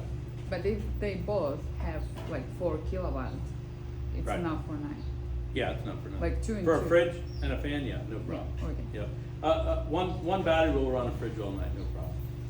And then one, but like I say, minimum 2 because of the charge amount coming in. But yeah, two batteries will run these little houses. If they don't have AC, if they don't run AC at night even. So first you want to have enough panels on the roof to produce on whatever day, whatever day you're willing to. If it's the darkest day and you still want to produce enough, then you need a lot of panels. So we can spec it however you want. And then second, we have to have enough battery so that it'll get you through every night and have leftover. We're looking at that 70%. We don't want to use it more than really 50 is what we'd like to see. That way 10 years from now the battery's only putting out 70%. Well, you still got 20% extra. So you're not even going to notice. I think the life has to do a lot with how you spec the battery. It's good to have extra. And the other thing is, say you can't get it full one day, it's really dark, and the next day you get sun. Well, you didn't know it. Pulled the battery down a little bit more, but the next day it got full again if you have extra battery. If like my house, I'll just tell you what I have. I have a lot of battery. So on the darkest, ugliest day we have in the year, I won't notice it. But if we have 4 of those in a row, then my batteries, they'll go down, they'll go up, they'll go down deeper, go up, they'll go down really deep. And I was this last, before Christmas sometime there, maybe some of you recall, we had like 4 days in a row. If we'd have one more day, I didn't need a generator. I was the first I ever even thought of a generator for my house. Because I have 51 pounds, I have a lot of solar. And so if you spec it right, you'll never need any of that. But is it cheap? No. So it's what you're willing to spend to get that, or what you're willing to put up with. If you don't mind running generator once in a while, or if you don't mind, those that manage it, those that are willing to manage it, if you're living in a house and you can watch it closely, it's really dark day to day, I don't think I'll run the air conditioner at night, or something like that, then that's no problem, you get by with less. But for rentals, they're never going to manage it, so they'll use what they feel they paid for. So that's kind of what we have to do to spec the system. Ceiling fans don't draw much power, right? About 60, 70 watts. Yeah. It's not like a so much. light bulb, old-fashioned light bulb. Yeah, that's right. Yep. Yeah, and definitely LEDs throughout. And they mentioned light bulbs. I mean, I know some people that they won't use them. They'll only use incandescent. Something about your health, I don't know. I'm not a health guy, but whatever. It's that's fine. But I do not have a problem with LEDs myself. If you're replacing panels, like there's some defective panel or something, can you add the new ones to the old series, or? Not necessarily. If there again, if you're in 3 series, if you only have 3, we can match. The voltage can't be more than 10% different. So we can pick a panel that will be compatible and put it in there. Yeah, yes and no. If it's a 250 watt from years ago and it's bad, no, we just change all 3. And whatever's in the series, you'd have to change. Right. Because they're too old, their Yeah. technology changed too much. But if it's recent, if one got broken, for example, and it's only a few years old, yeah, definitely we could match that up. You get black frames and silver frames and stuff like that also come into play. Yeah. If for looks, but other than that, the specifications we could match up. Okay. So adding a new panel is not very effective. Adding what? New panel because you want to add AC afterwards. That's not a good way to go. No, you can do that anytime. As far as are you asking if you have old panels and you add more new ones to it? Well, my house is not built yet, but I'm wondering if yeah. I need more power because I'm going to have all 3 rooms AC. Prepare for it, or I can add it later. No, you can add it later, no problem at all. You'll need each charge controller will handle so many panels. Like the FM80s handle 4 kilowatts. So if it's 4, you can go over that. You can over panel it a bit. So say we put 10 panels, 10 440s on one charge controller. So we try to go in those steps because to have a charge controller that's only half full kind of doesn't make sense. Panels are not that How much crazy is the expensive. AC? How much power does it Well, draw? six panels, I would say minimum for an AC, per AC. They use a lot of power. They just do it. Now, that's kind of a trick question, because I know if you're insulated to the hilt, and that thing can taper way back and just sit there using 400 or 500 watts, then great, then it won't use so much. But if you're not insulated good and that thing just sits there running full out the whole time, somebody sets it on 60 and just leaves it there, they're gonna chew up a lot of power. All the new houses, I think, are very well insulated, right? Yeah, that very well. That definitely makes a lot of difference. Yep. Yeah, that insulation is lifetime, so to me that's worth every bit of it. If you want AC, that you really want to insulate good. What happens to the old batteries? Which old, lithium or lead? Either. Well, the Where lead do they lead go? you can sell for lead. There's scrappers that'll buy some of the lead batteries. What about lithium? lithium? We also scrap them with recyclers, but they're a whole different ballgame. They have copper, aluminum in there, no lead, and so the hardest ones to recycle would be the polariums, because they have the small So flashlight they are batteries. recycled. And Oh yeah, they're all components recyclable. reused. But in Belize, you know, they're not going to do much with them here. They'll end up in the scrap here, I'm pretty sure. And how We long- have a lot of them. We've kept every bad one we have so far. We've not gotten rid of one of them. But there's a time where I'm going to have to. Yeah. Just to make these people know, you come to me with the idea what I want to put air conditioning after the building. Mine was about a year and a half in. Uh-huh. And you come up with a piece of computer work that, this air conditioner, I've never seen one like it. And I put 2 more panels on my roof and it doesn't make any more difference. Really? I can run that thing from 3 Is and a half that the to Medea? 12. Yeah. Those are I amazing. forget the name, I'm pretty sure there's something. Medea. Yeah. Fantastic, and the saddle, the way it's sitting in Yeah. your house is gorgeous. Oh, that's Solus. There you go. So That's it. Sol. Yeah. And for Yeah. nanny sakes, that would be perfect, man. It's ideal for your bedroom. It's a window though. It's a window Just type sit unit. into the window. Yeah. But they work similar to a split phase. They have an outdoor and indoor unit just connected together in the window. So yeah, we do sell them. They're 8,000 BTU or 6,000, 6 or 8,000. Yeah, but they do work nice. I like that. So that's me, daytime, nighttime. Yeah. So we need to figure out your battery. Really, it's what you're comfortable with. We can spec any system, whatever you're comfortable with. A lot of times people don't know. And how much you're going to use at night. A lot of times people don't know when they move here. Well, I don't know if I'll sleep with air conditioning or not. Some people like to sleep with air. Others say, well, it cools down enough, we don't need it for temperature. So a lot of people don't know. So like he mentioned, can I upgrade later? Yes, you can. But it's nice to know that's a possibility in the beginning, because we can, when we run the wires, we can just put another set of wires in there. So they're already up there. We can plan it that way, so that, and in fact, we probably do and don't tell you, because for our sake, we don't want to have to run more wires down the wall or something. So Randy can answer that, but I'm pretty sure I always hear him say, hey, put an extra set of wires in there, so in case they upgrade later, you know, if we think that could likely happen. And keep in mind, if you want to upgrade, you might upgrade later. Where they put those panels matters then, unless you want to move them all later. But you know, as soon as you move panels, now you got holes that you got to plug, and you know, we'll put a bolt in there and a washer with silicone or something to make sure it doesn't leak. But nobody wants holes in the roof that unnecessarily. So you'll need to figure, okay, well, we'll put these here, and later if we add, there's enough space here to add more yet. So it's good to think about that when they're ready to put the panels on. You don't want to put them right in the middle, like I said, block all your empty space. You know. It might look good that way, but if you know you're going to add later, it'll be, you know, there again, Phil will have something to say about that too, probably. For the sorry, looks, we don't get involved in the looks too much. Oh, We'll yes. let Phil deal with that. Aesthetic. Yeah. Yeah. Maintenance, what maintenances are to do on systems? You know, fortunately with the lithium batteries, maintenance has gone down to almost zilch. That's a good part. As far as, let's just look at a quick checklist. Trees are the biggest, we love the looks of trees, but solar hates trees, okay? They're not friends.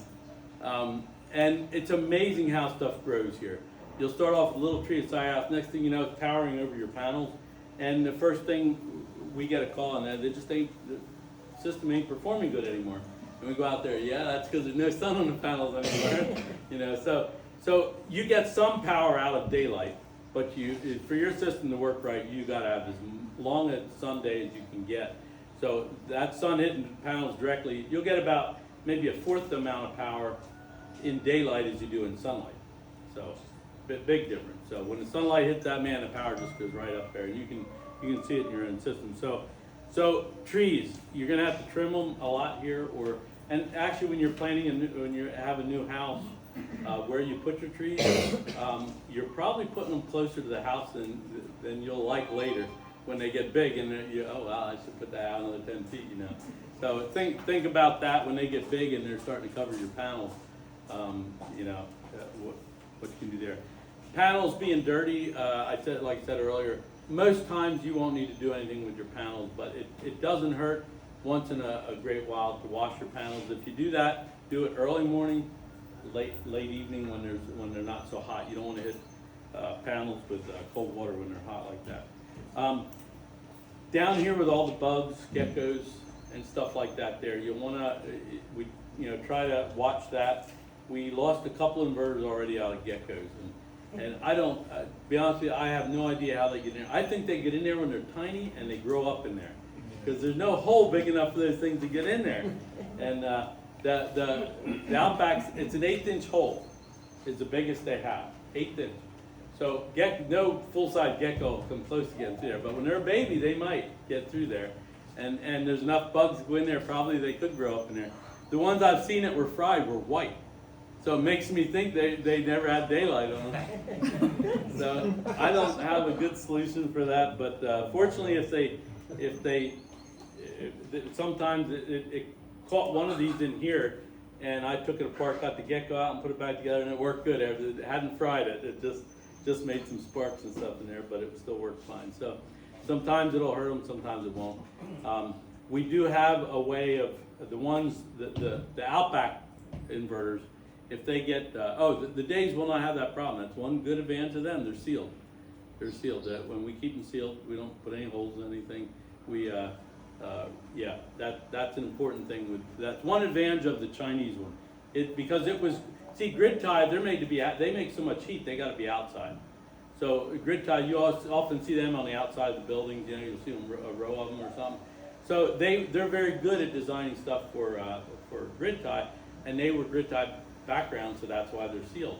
They're still sealed, no transformer in there, so they don't have the heat's all in the back. The fan's not sealed, but all electronics are. So you'll never get a gecko on one of those. Those are the white ones. You won't have to worry about geckos with that. The Outbacks, we do have now a guy that can fix our boards if they get fried by a gecko.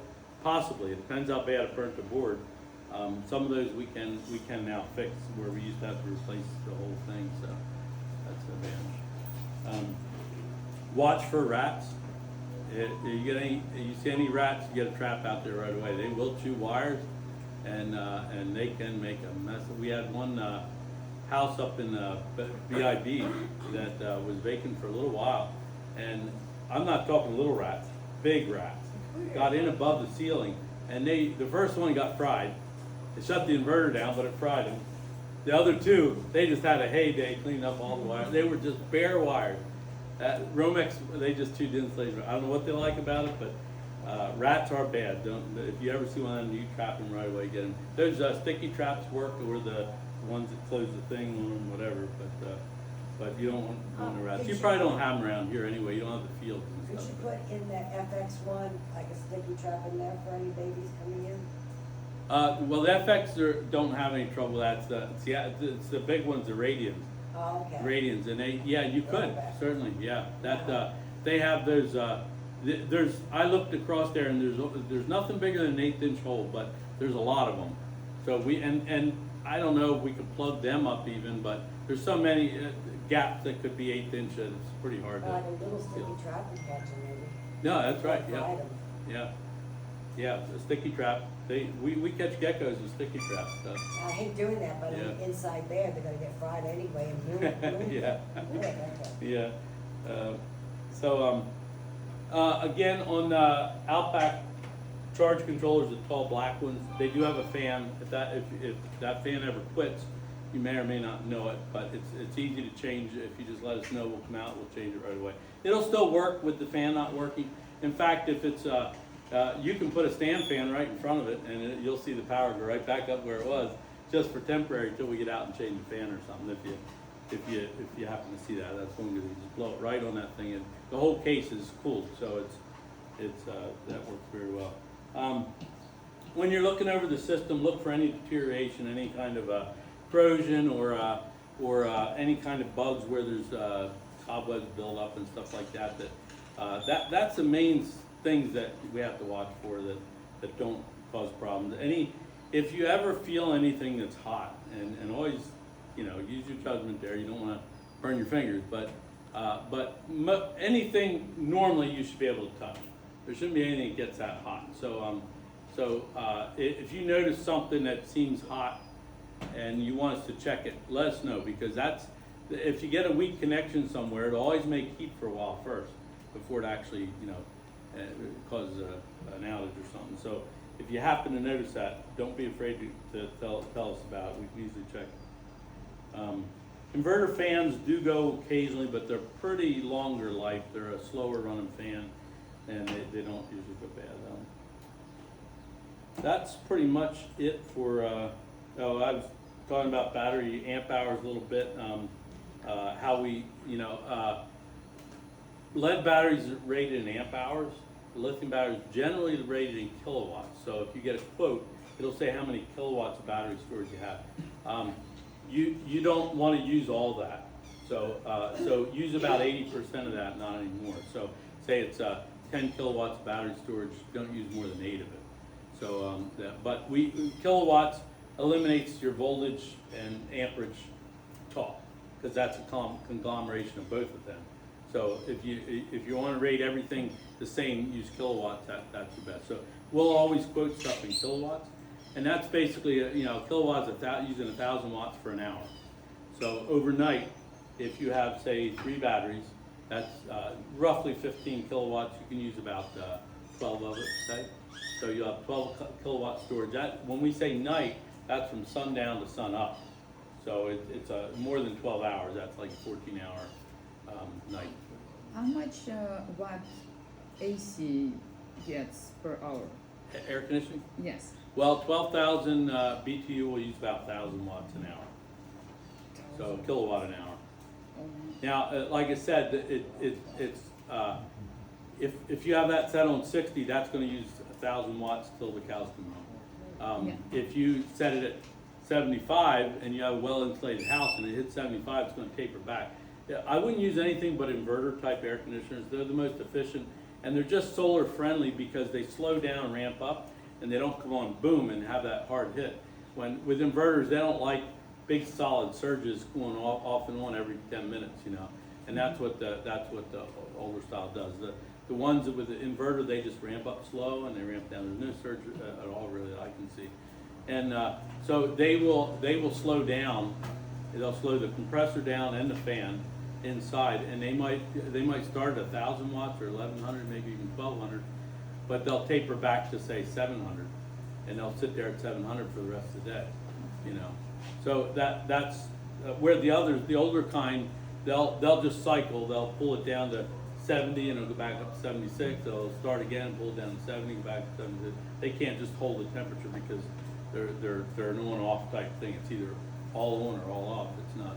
There's no taper there. So that's why we say don't go bigger than you think you need. The air conditioning guys, we all have our own interests at heart, right? I have solar interest. They want to make sure you're cold enough. So they're going to spec something a lot bigger than you probably need. It's just the nature of it, okay?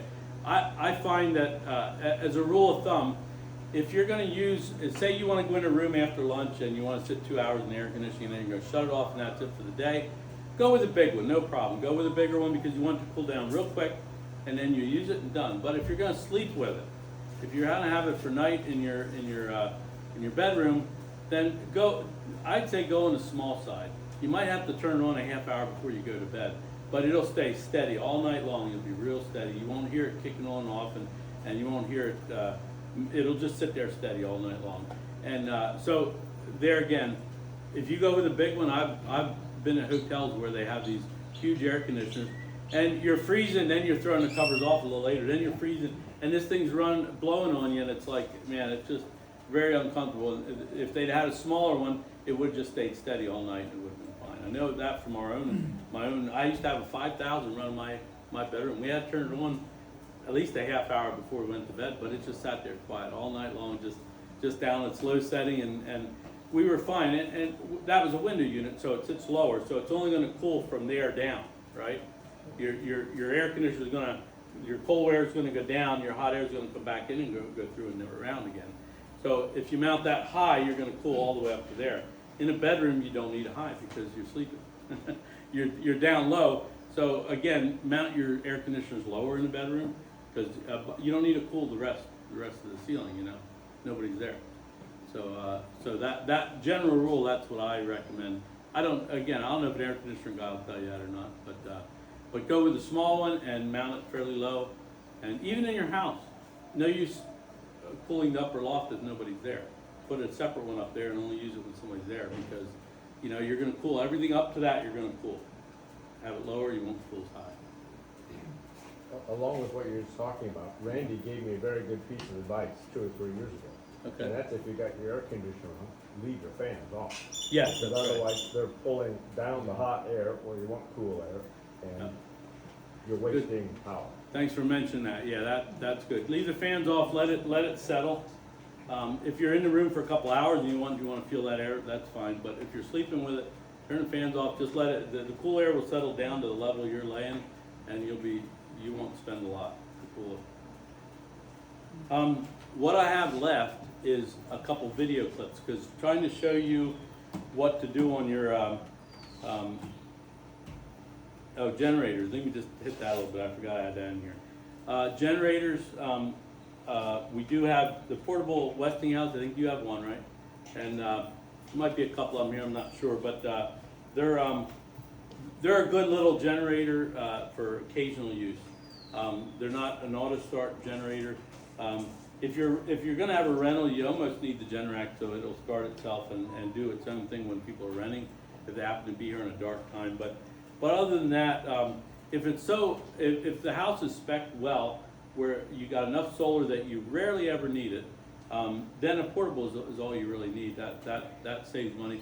I like to see people put more into panels instead of the generator. Now with a rental, you may not be able to do that because you have to cover every day, and you may not be able to do that. But with a house you're living in, if you're willing to manage a little bit, put the extra in panels, maybe an extra battery, and that will do you better than having a generator. Anything that's mechanical is high maintenance. It just is. Can't get away from it. Generators will need maintenance every year, whether you use them or not, and they deteriorate more than they wear out.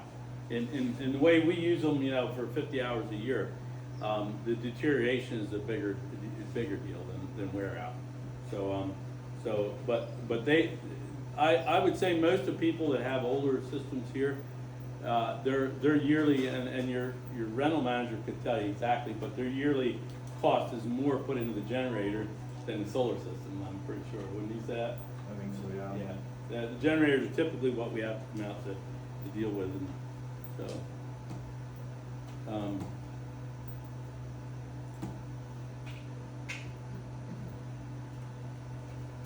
The things you might want to know about setting your system.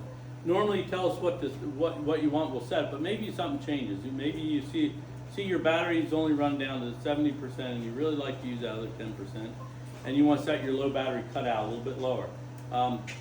It's your system. You may do that with it. We will show you how on some videos here shortly. That might be something you want to change. What about when your generator starts? Maybe you want to start a little sooner.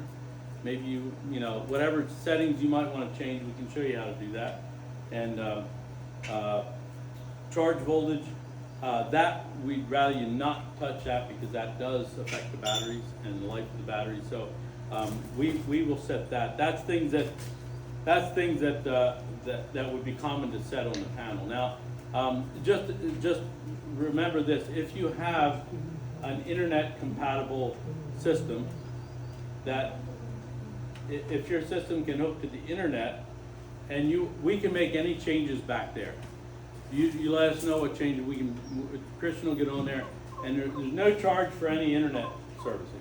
We don't charge anything for that. If we need to come out, now fortunately with all the systems you got here, we're out here pretty often, so you probably never got a bill unless it was a component we had to replace. But our general rule is if we have to come out, then we have to charge a trip. But probably not here. But anyway, so we like people to be hooked to the internet. If they have a question about something or want us to change something, any of these things we can change online very easy. Christian can do it. So that's yeah. I'll for time's sake, I think we'll better get into the videos here. We have a couple short videos just going over. You can see it closer on here. The Mate 2 and Mate 3. This one's internet compatible. That one is not. These are the only two you have in Carmelita. The older systems might still have that, and the older systems can upgrade to this, but the newer systems can't downgrade to that.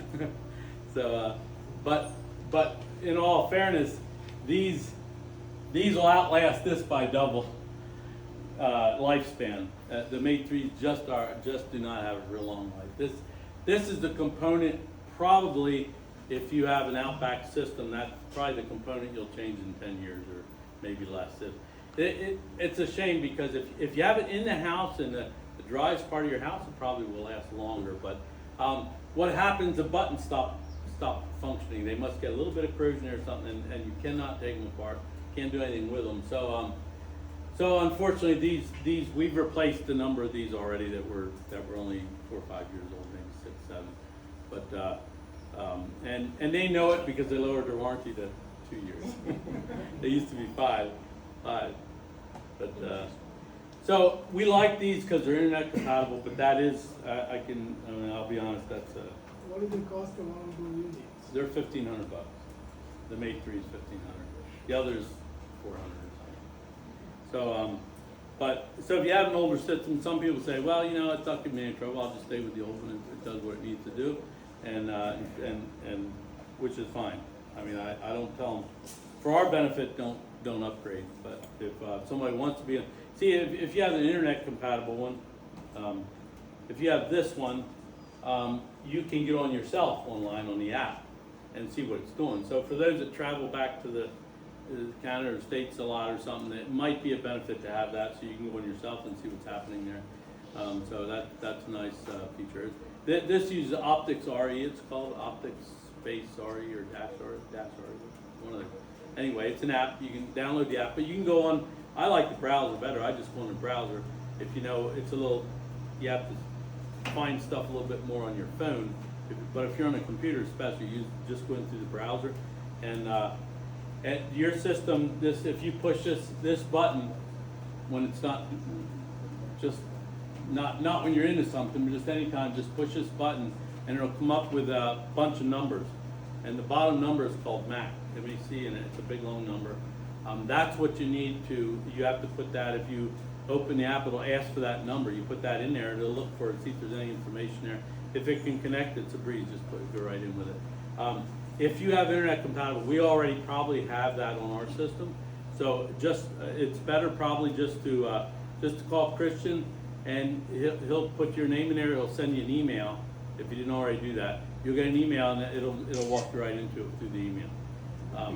So and really, as far as all the systems, I don't think Outback has the most information, but to me, I like the way they give me the information. I really like that. The next one is the Day. That has the nicest display on the unit itself. It's really nice. I like that. Again, if you could put all these good features into one unit, that'd be great. But they all have their own way of doing it. It's a little grainy. I just couldn't get a really good shot of it. But these 4 buttons or 4 things here, so nice. This is grid or generator. If you have generator, actually generator might show up on top here as a separate one if you don't have the grid. But Then here is what your house is using. That'll show you at any time what you're using. Just go up, the screen will be blank, just bump it and it'll light up. And so you can see how much power you're actually using here. And it might surprise you if you want to see what something uses, like your microwave or something. Just check it and go turn your microwave on, come back and look at it, and you'll see what it's actually using, you know. And some stuff surprises you. Some of it's lower than you think, other stuff's crazy high and you didn't realize it. So it's good to know what you're using. This is your battery. So it'll show you, and all these lines show you if during the day it'll be pushing solar in here, and it'll come back here into your battery, and it'll come over here and into your house. If the generator's running, it'll come into here, it'll come to your house, and it'll show you how much each way. You can see this up here is your solar panel. So that's the one you'll most want to see. What are you actually producing for the day?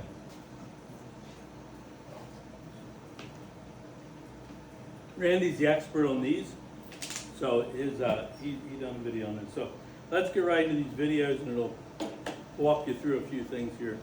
First one's the old mate. Oh, that's a better screen on it. Sorry, I should have showed you that one. I didn't realize I got that. But yeah, so that's again, that's your house, the gen, solar, and the battery. So that's your item. This button in the middle, it will on or off. It'll tell you what. The button does not actually turn it off. The button tells it to turn off. So you'll wait a little bit and then it'll do it, you know. So it's not instant. If you push the button, it didn't shut off. Give it a moment, it'll do it. And then if an error comes up, is that up here or no? Where's that? It's right here. Yeah, in the middle. Right here in the middle, error. If you have an error, it'll give you like F35 or whatever it is. I don't know. Yeah, and that means something, but you'll either have to look it up or call us. But anytime you get an error, it's good to call us, then we know what's going on. And Christian can pull it up on the computer if it's. The days are all wired. They're all internet, right? Yeah. There's none of those. So, yeah, these hook up on the Wi-Fi. The Outback, unfortunately, has to have a wire running to it. So that's the difference between the two. So we really like some of these. We really like a lot of things about these. And they do hold up. They're one of the few Chinese that hold up. They make the hardware for Solarc, if any of you heard of Solarc. That's a popular one in the States. It competes now with Outback. But the funny thing is, in the States, you will not find anywhere it says made in China. They hide that so well that you won't find it says made in China. We know they are because it's the same exact hardware we have. In fact, their thing even looks like this. And so they make the hardware, they put it in their own box, and they put their own breakers in the bottom, and that's what they sell for American assembled equipment, right? So people pay, and that cause they sell higher in the States than the Outback. They're selling more than Outback now, and so you know that shows you how much Dr. Chinese enough up, and you can get more than the American made if you do it right. So I got to give them a hand on their marketing. They're quite deceptive, but it worked for them for sure. So let me go. I'm going to get out of this and just go right to the video. For some reason it goes fast on the thing here. So this is me. Sound. How do we get the sound to work? Do you know? I'm not sure. There's yeah. Let me check and make sure this is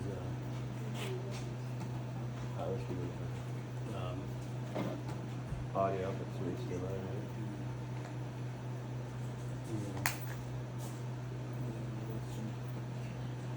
Allow you to make some changes in there, but we recommend you just talk to us if you want to do that, just to make sure you don't change something that could harm the system if it would be. Okay, we're going to take a look at a Mate 2 programming. I'm just going to go over the basics of what most homeowners would need to check on their Mate. So this would be your normal screen, shows you what you're inverting, shows you the next line would be the loads, the amount you're using, and right now it says no AC, and that would show whatever your generator is producing if the generator is running. Normally the generator won't be running, so The top line would show the voltage of your battery. So that's the normal things you'll see. Now you can push this first button, and it will show you the menu. That is called the summary. So you push this once. Then you have status set up in advance. Anytime you get lost in this menu, by the way, you push these first two buttons simultaneously. And for example, say you're in status and looking at this and you forget how to get back there. Just push these first two buttons simultaneously and it'll take you back to the main menu. So most things in here you will not, the homeowner does not normally get into, but you will need to know how to start and stop the generator for one. So you'll push this left button. By the way, these are the two hot buttons. This one here is for the inverter. This will shut the inverter off. If you need to shut it off for some reason, say something is sparking somewhere in your house or something, or whatever, any reason you need to shut the power down, you can just come to here, push this, and push off. And that will immediately shut the power down. And the same thing goes, put it back on again. And then push OK. And then back to the main menu. The button on this side is for generator. It covers a couple different things. AC input, so you know that's power coming into the unit, so that's going to be your generator. And the first one says AC input control. That should always be on use, so just put it on use and leave it there. You won't need to change that for any reason. The next one is your generator start control. Okay, if you want to start the generator, now right now it's in manual off. Normally that will be in auto. Auto off is what you'll normally see because the generator is not running. And if it says auto, it means it's scheduled for the next thing that happens. If it says manual, it will not do anything except what you tell it to do. So if say we want to start the generator, so we want to do it manually, so we just go here and we push on. Now you'll notice it goes to manual and to on. So the first one is whether it's manual or automatic. The second one is the status that it currently is. So right now the generator's starting and running. So now later on the evening we want to shut the generator off. Say we're doing this manually instead of waiting for it to start itself. So which might happen, say when you know it's going to start in the middle of the night and you'd rather just run it earlier in the evening for a couple hours just so it doesn't need to start in the night.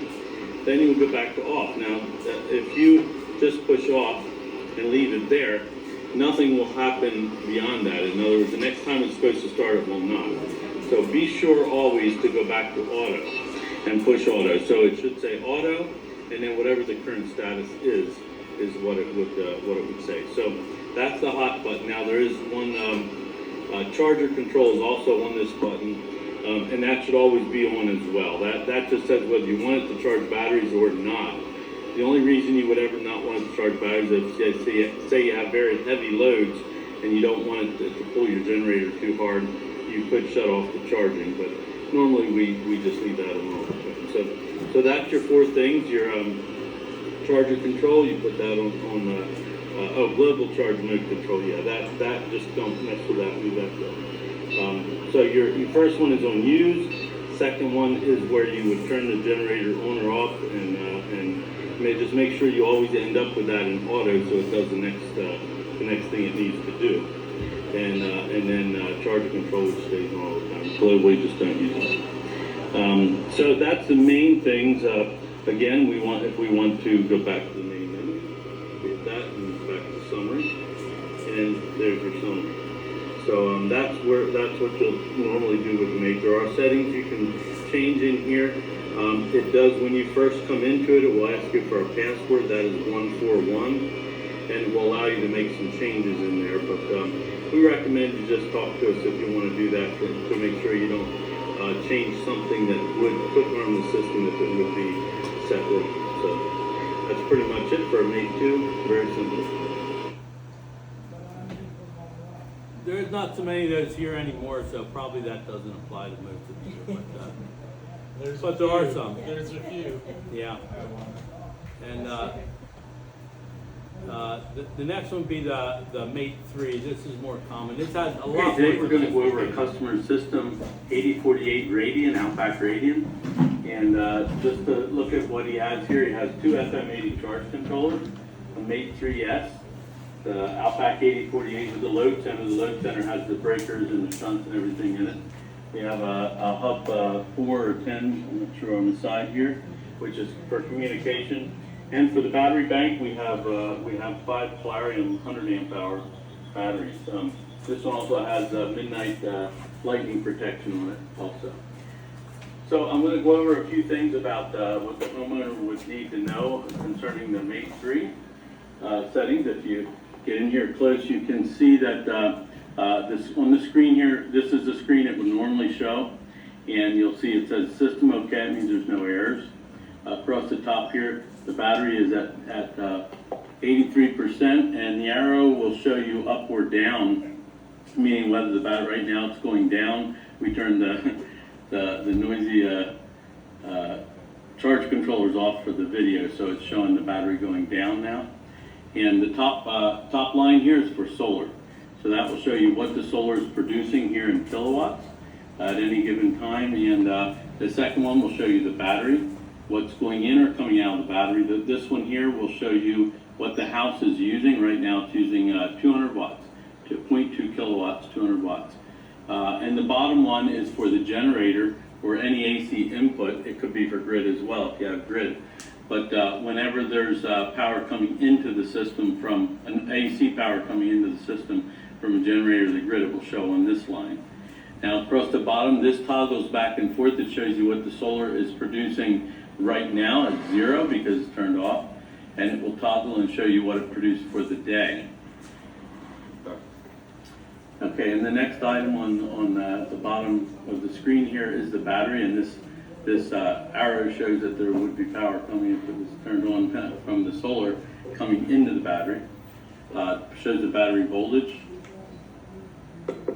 and we have the solar shut off, so it just lost the top line. But then across the bottom here, 0.2 kilowatts is what the house is using. Now, if the grid was on or a generator was on, it would show what voltage it has right here next to the power line pole here. So that's what the main screen will normally show at any given time. I'm going to touch the light will light and then it'll go out after a few seconds. So let's go through the buttons and what they do. First of all, the inverter button is for turning the inverter on and off. And anytime you would need to shut the power down, all you do is inverter off, and it will shut the power down right away. And then back the opposite, of course, hit on and it'll start back up again. The next button says charger. That one shows you what's happening with the charge of the battery, absorb the float voltages, and it shows you what's remaining on the timer for the absorb. And the charge control is on. That's the charger mode. Normally that should always be on. We don't shut that off for any reason unless your generator is too small and you can't charge batteries at the same time. You could shut it off. Next one is the generator, and off, on, and auto. So anytime you would want to start the generator, you could push generator and on. At that time, it would this one's disabled because it is it doesn't have a gen. This is an automatic start gen. You would push on, and it will say on, manual on. If you want to shut it off, you push off, and it will say manual off. Anytime you're done, if you want to run it like in the evening, say early evening, because you think it might start in the middle of the night, you want to run it for an hour in the early evening or something, you can do that with the on and the off. But when you're done, be sure to push auto, because if you don't have it on auto, then it does need to start later in the night. It will not do it if it's on manual. So always end with auto. And we can go back, and then on this side at the top is events. It will show any event. They're not all events are an alarm. If there's an alarm, it will light red and it will show you the alarm. Now, if that would happen and you know what the alarm is and it's not anything you need to do anything about, you can push detail and acknowledge all, and that will turn the light out. But if there is an actual alarm, it's good to know what it's alarming for. It may not be anything serious. It might be something you'll just want to, it won't happen again type thing, or it might be something that is. So you could always call us and tell us if you have an alarm, and let us know what it says. Next one is AC input. That shows you what the generator is doing, or the grid if you have grid. It normally be the generator. This light will be blinking. When it gets to AC input, it will light up, but it will blink. Now this will blink for until at least 20 seconds normally, but even if it's longer, it will stay blinking until the generator stabilizes and runs nice and smooth. When it feels like it's safe for your appliances and everything, then this light will go solid and this one will go off. And the same will happen, the opposite will happen when the generator shuts down. This one will go off, this one will light up again.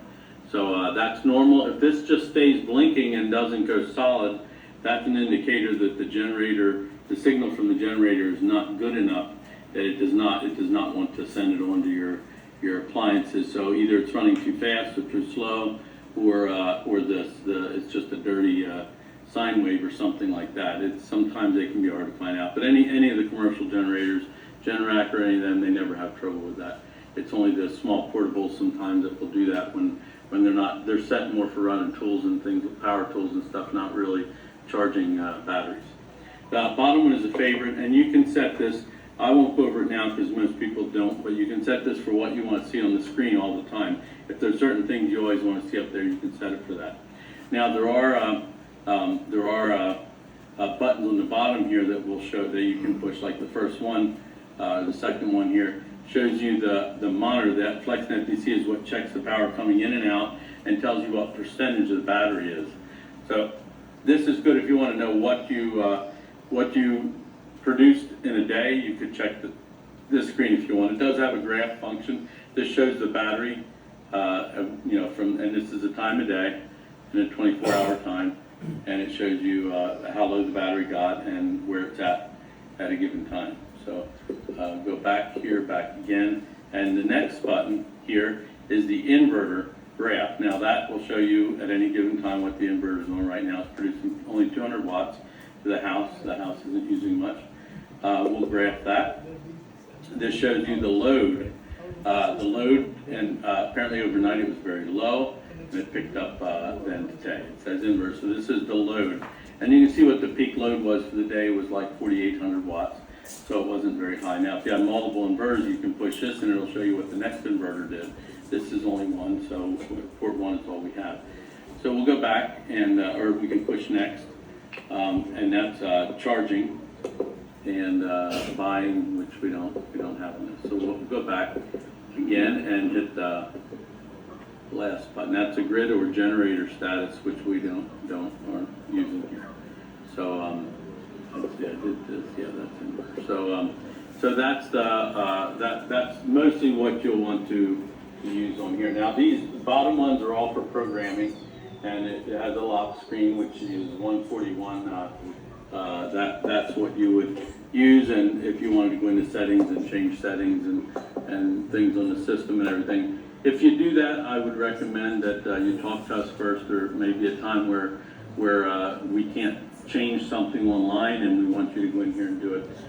Normally almost anything you can do here we can do online, so if it is online you probably won't ever need to do anything with that. So that's pretty much going over that. Now as far as maintenance goes on these you don't have to clean anything. These have fans. They don't get dirty, but if they ever quit and you notice one of these is not putting out full power like it usually does or something, it probably will show an error on here. It depends what firmware version you have. And then we'll have to come out and change the fan, which is very easy to do. On the inverter though, this screen right here, especially both screens, but this is normally the one that runs the most and will get dirty. If you just take a paintbrush across there, paintbrush works excellent just to clean these out. That needs to be done about every 6 months or something. Depends how dirty the area is, but you'll want to keep that clean as a whistle, especially in a hot climate like we have here. So that's pretty much it. Now, as far as if you ever need to shut down the system, you will normally always shut down your PV breakers, charge controller breaker, and any input or output you have here. This top one is your output. This is a transfer switch here. This is designed so you can't put the input from a gen or a grid on the same time that the inverter is on. This is a total bypass. If the system is malfunctioning or something, you just want to bypass the whole thing with generator, you shut this off, lift this up, and shut this one, turn this one on. This is designed so you can never, the two can never collide. So that's what this is all about. So it's a total bypass of the whole system if you want to run the gen. You cannot charge batteries then, but it will let you do that. So you will turn everything off here. Last, you will turn off these the main battery breakers. Okay, that will shut down the whole system, and everything will go quiet. The main will go dark, and you won't. It will be totally powerless. The batteries will still be on, and these lights will still be lit, and that they will still be working. But when you want to turn the system back on again, if you just flip these on the same way you turned them off, it will air the batteries, because the batteries, they have a very sensitive to any arcs, like an arc fault protection. And when you flip these on, these will arc inside of here, because these take a tremendous amount of power to charge the caps in them. So if you were just to do that, the batteries would air, then they would all go red, and then you'd be giving us a call because you wouldn't be sure what to do. So so the way you have to do this, the batteries are on and all green. There's a button on the side here, right down here. This is a primer button, and it could be located somewhere. It'll be somewhere in here in this area. You'll see they all look the same. And you'll push that button, and then you'll flip one of these on. You'll wait a moment. You let the button go at that point. And if there's two buttons, you can push them both, and then flip both of them on. But after this one, you hear the fan slow down, then you can turn on the second one. But this button here keeps that arc, it gets rid of that arc that these cause to shut the battery down. So that's, yeah, if you have any concerns about that, I'll call us and we can walk you through it very, very easy. That's one thing we can't do online, that has to be done on site. So that would be, that's your restart procedure. Okay, so you're welcome. If you have any questions, whoever, you're welcome to call us at Deed Solar Solutions. It's 652-6869. Thank you. Get the wrong number. What's wrong? I just heard myself get the wrong number. Oh, and I was. 6898. 6898. Yeah, it's 652-6898. Can we have those videos? Are those videos available on YouTube or No. on your site? Can we have them Yeah, you could certainly have them. to place on the YouTube? Yeah, they're Okay, not great. very well done, but we should redo No, them a that's little good. better. You're but- gonna be a star. Can you send us a copy of your briefing slides? Is that proprietary or you want? No, I can gladly send it. Yeah. Yeah, if you send it, Sure. we'll listen, and then you get it Can we out. send it all to one person? Let them. Yeah, Send it out to Alyssa. Lisa and she can. Okay. That'd be great. Yeah. We'll send this whole thing. Yeah, do that. I have one more of Randy talking about the day system, which that he's a professional on that one. So. Hi, I'm Randy from Deed Solar Solutions. Let me just run you through a typical setup of a day inverter. For all the customers out there who have so many questions when we get all said and done. So typically, in most systems, we have an inverter, which is the main component. We have the batteries, and then of course the PV coming in. So generally, on grid type systems, we have grid coming in. So in this application here, the grid comes in here. So we have grid input, 50 amp breaker. The grid runs to the inverter, and the grid also runs to the transfer switch here. So that's what this input is here. We have another box here, which is generator input. We have a 30 amp breaker from the gen coming in. The gen can runs directly to the inverter, and it runs to the transfer switch. So generally, why you wouldn't always do this separate here, but the reason why we have this here is, for example, let's say your inverter's aired up and the grid is down. Gen normally runs through the inverter to your house. So if you switch from inverter to generator here, you actually bypass the entire system and it goes directly to the house. So let me do a quick run through on this here. and explain how this here works. So let's say, for example, this all falls out. What do? We are on transfer switch 1 right now, as you can see here, which in this case, it's selected to inverter input, not gen input. So inverter input here runs this way to transfer switch 1, to this transfer switch 2, and it's second transfer switch 1. So that's switch 2, grid here, now running on grid, direct grid, nothing off the inverter. So let's say you have an error, you can check the error right up here. In settings, device info, it'll show your errors out here. And you can checkmate the errors, and the inverter should restart. But let's say you want to restart the inverter, do a hard restart, or you want to shut it down. Always number 1, start from the top, turn the PV switch off, so there's no more PV coming in, then turn the inverter off. If you connect it to the grid, it will not shut down. You need to actually shut off the grid input breaker, which is here, grid to inverter. Let's shut this off. So now grid is, it just turned red here. Grid is off. It still doesn't shut off. So let's go down to the AC input here, DC. Let's turn this to off position. So within a couple of seconds, the inverter should shut down. So it's warning you, F56, DC battery low fault, so there's no battery coming through. So it'll shut down, there we go. And let's say, for example, your batteries are aired out. Let's say the breaker's off.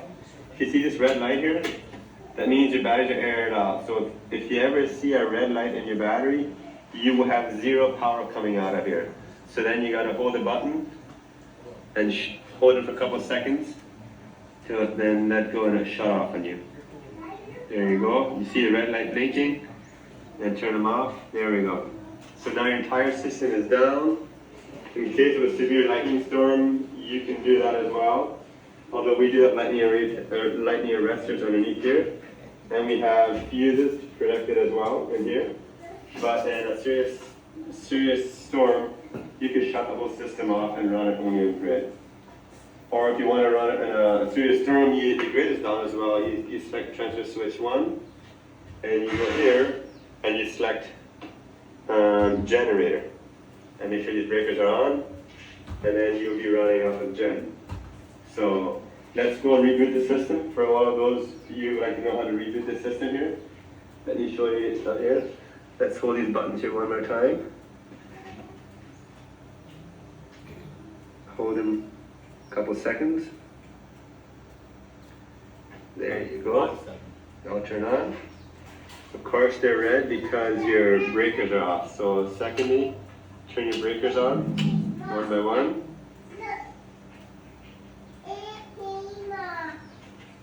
And then they're all up and running. So next, a very key factor, you gotta push the start button first to trickle feed power to the inverter, the caps, then turn it on. Let me show you what happens if you don't. If you do not hold this button, what happens? You turn the master switch on, what happens? Normally, these will turn red, but this time it didn't because inverter already, the caps are charged from the grid previously, so it takes about probably 10 minutes for the caps to drain energy, maybe even less, can be 5 minutes. So typically they all turn red. This time they did not because the caps are already fully charged in here. But normally you always hold the start button, and then you would go from off to on most systems. So secondly, power the inverter on. Once she turns on, then next you turn the grid on. Sorry, forgive me, the solar coming in. Turn the solar on. It'll take a couple minutes for it to turn on. And then thirdly, let's turn grid to inverter back on. There we go. Awesome. So it'll take a little while. You see the grid comes on there.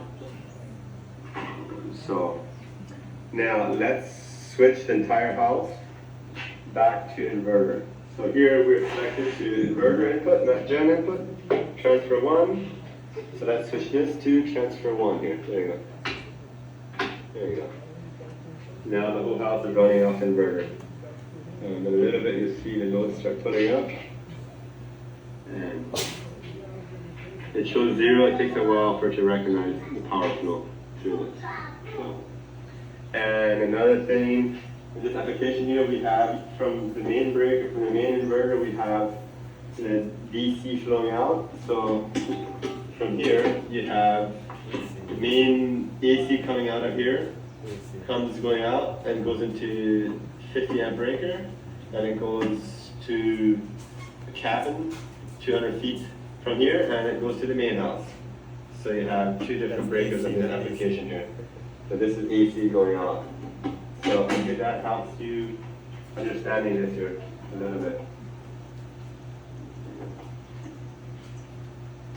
And for these, just a real quick run through, not the settings, just the solar didn't kick in yet, but you can always see how much PV is coming in here. On this here, it'll show the voltage. PV1, it has two charge controllers, PV1, PV2, and how much power is coming in. It's almost evening here, so there's not much power coming in. Here's 348 watts, 312 watts. And then it shows 690 watts coming from the solar panels, 550 watts going to the house, and it shows 30 watts charging the battery. There's not much power left at 5 p.m. And it's using 45 watts from the grid. Typically, we haven't set it up right, but it should only use 25 watts continuous from the grid if you have a lot of solar. But it will always use some power from the grid. That's normal. But it shouldn't, if the batteries are full, and it shouldn't be more than 25 watts. Always keep an eye on that. If the batteries are full, you're not using much power, it should not be above 25 watts. So we're using line 1, 17 watts, line 2, 0 watts. So this is right on the money. It's less than 25 watts. That's what you should always look at. So, and you should never ever see power going out to the grid, because you cannot sell power in Belize. So it should always be going in, never out. So always make sure of that. So I think we pretty much covered it all. For any more questions, you can always call eSolar Solutions at 652-6898. So thank you very much for now, and enjoy your system. Do you automatically put the lightning? Yes. That everything's Arresters, yes. connected? Yes, we do, yeah. Yeah. And then we're having that you're putting in right now in my house. Okay. Is there an instruction book with that? Because I'm not gonna remember all that. We didn't have an instruction book, but we could send you. We're the gonna video. have his direct line. There you go, yeah. Call us anytime at the office. But we will post the videos and make them accessible to you guys. So And we will go over individually with you and your system when you commission the house there. We can go over your particular system, what Video it. yeah, that would be actually good to video that, because Yeah. then we're not, we covered a lot of stuff here that wouldn't pertain to you, like you don't have the grid and stuff like that, but that way it'll just be your system, and if you want to practice shutting it down and turning it back on, you could do that too. But a lot of people don't remember, and that's because it's so rare you do it, you know.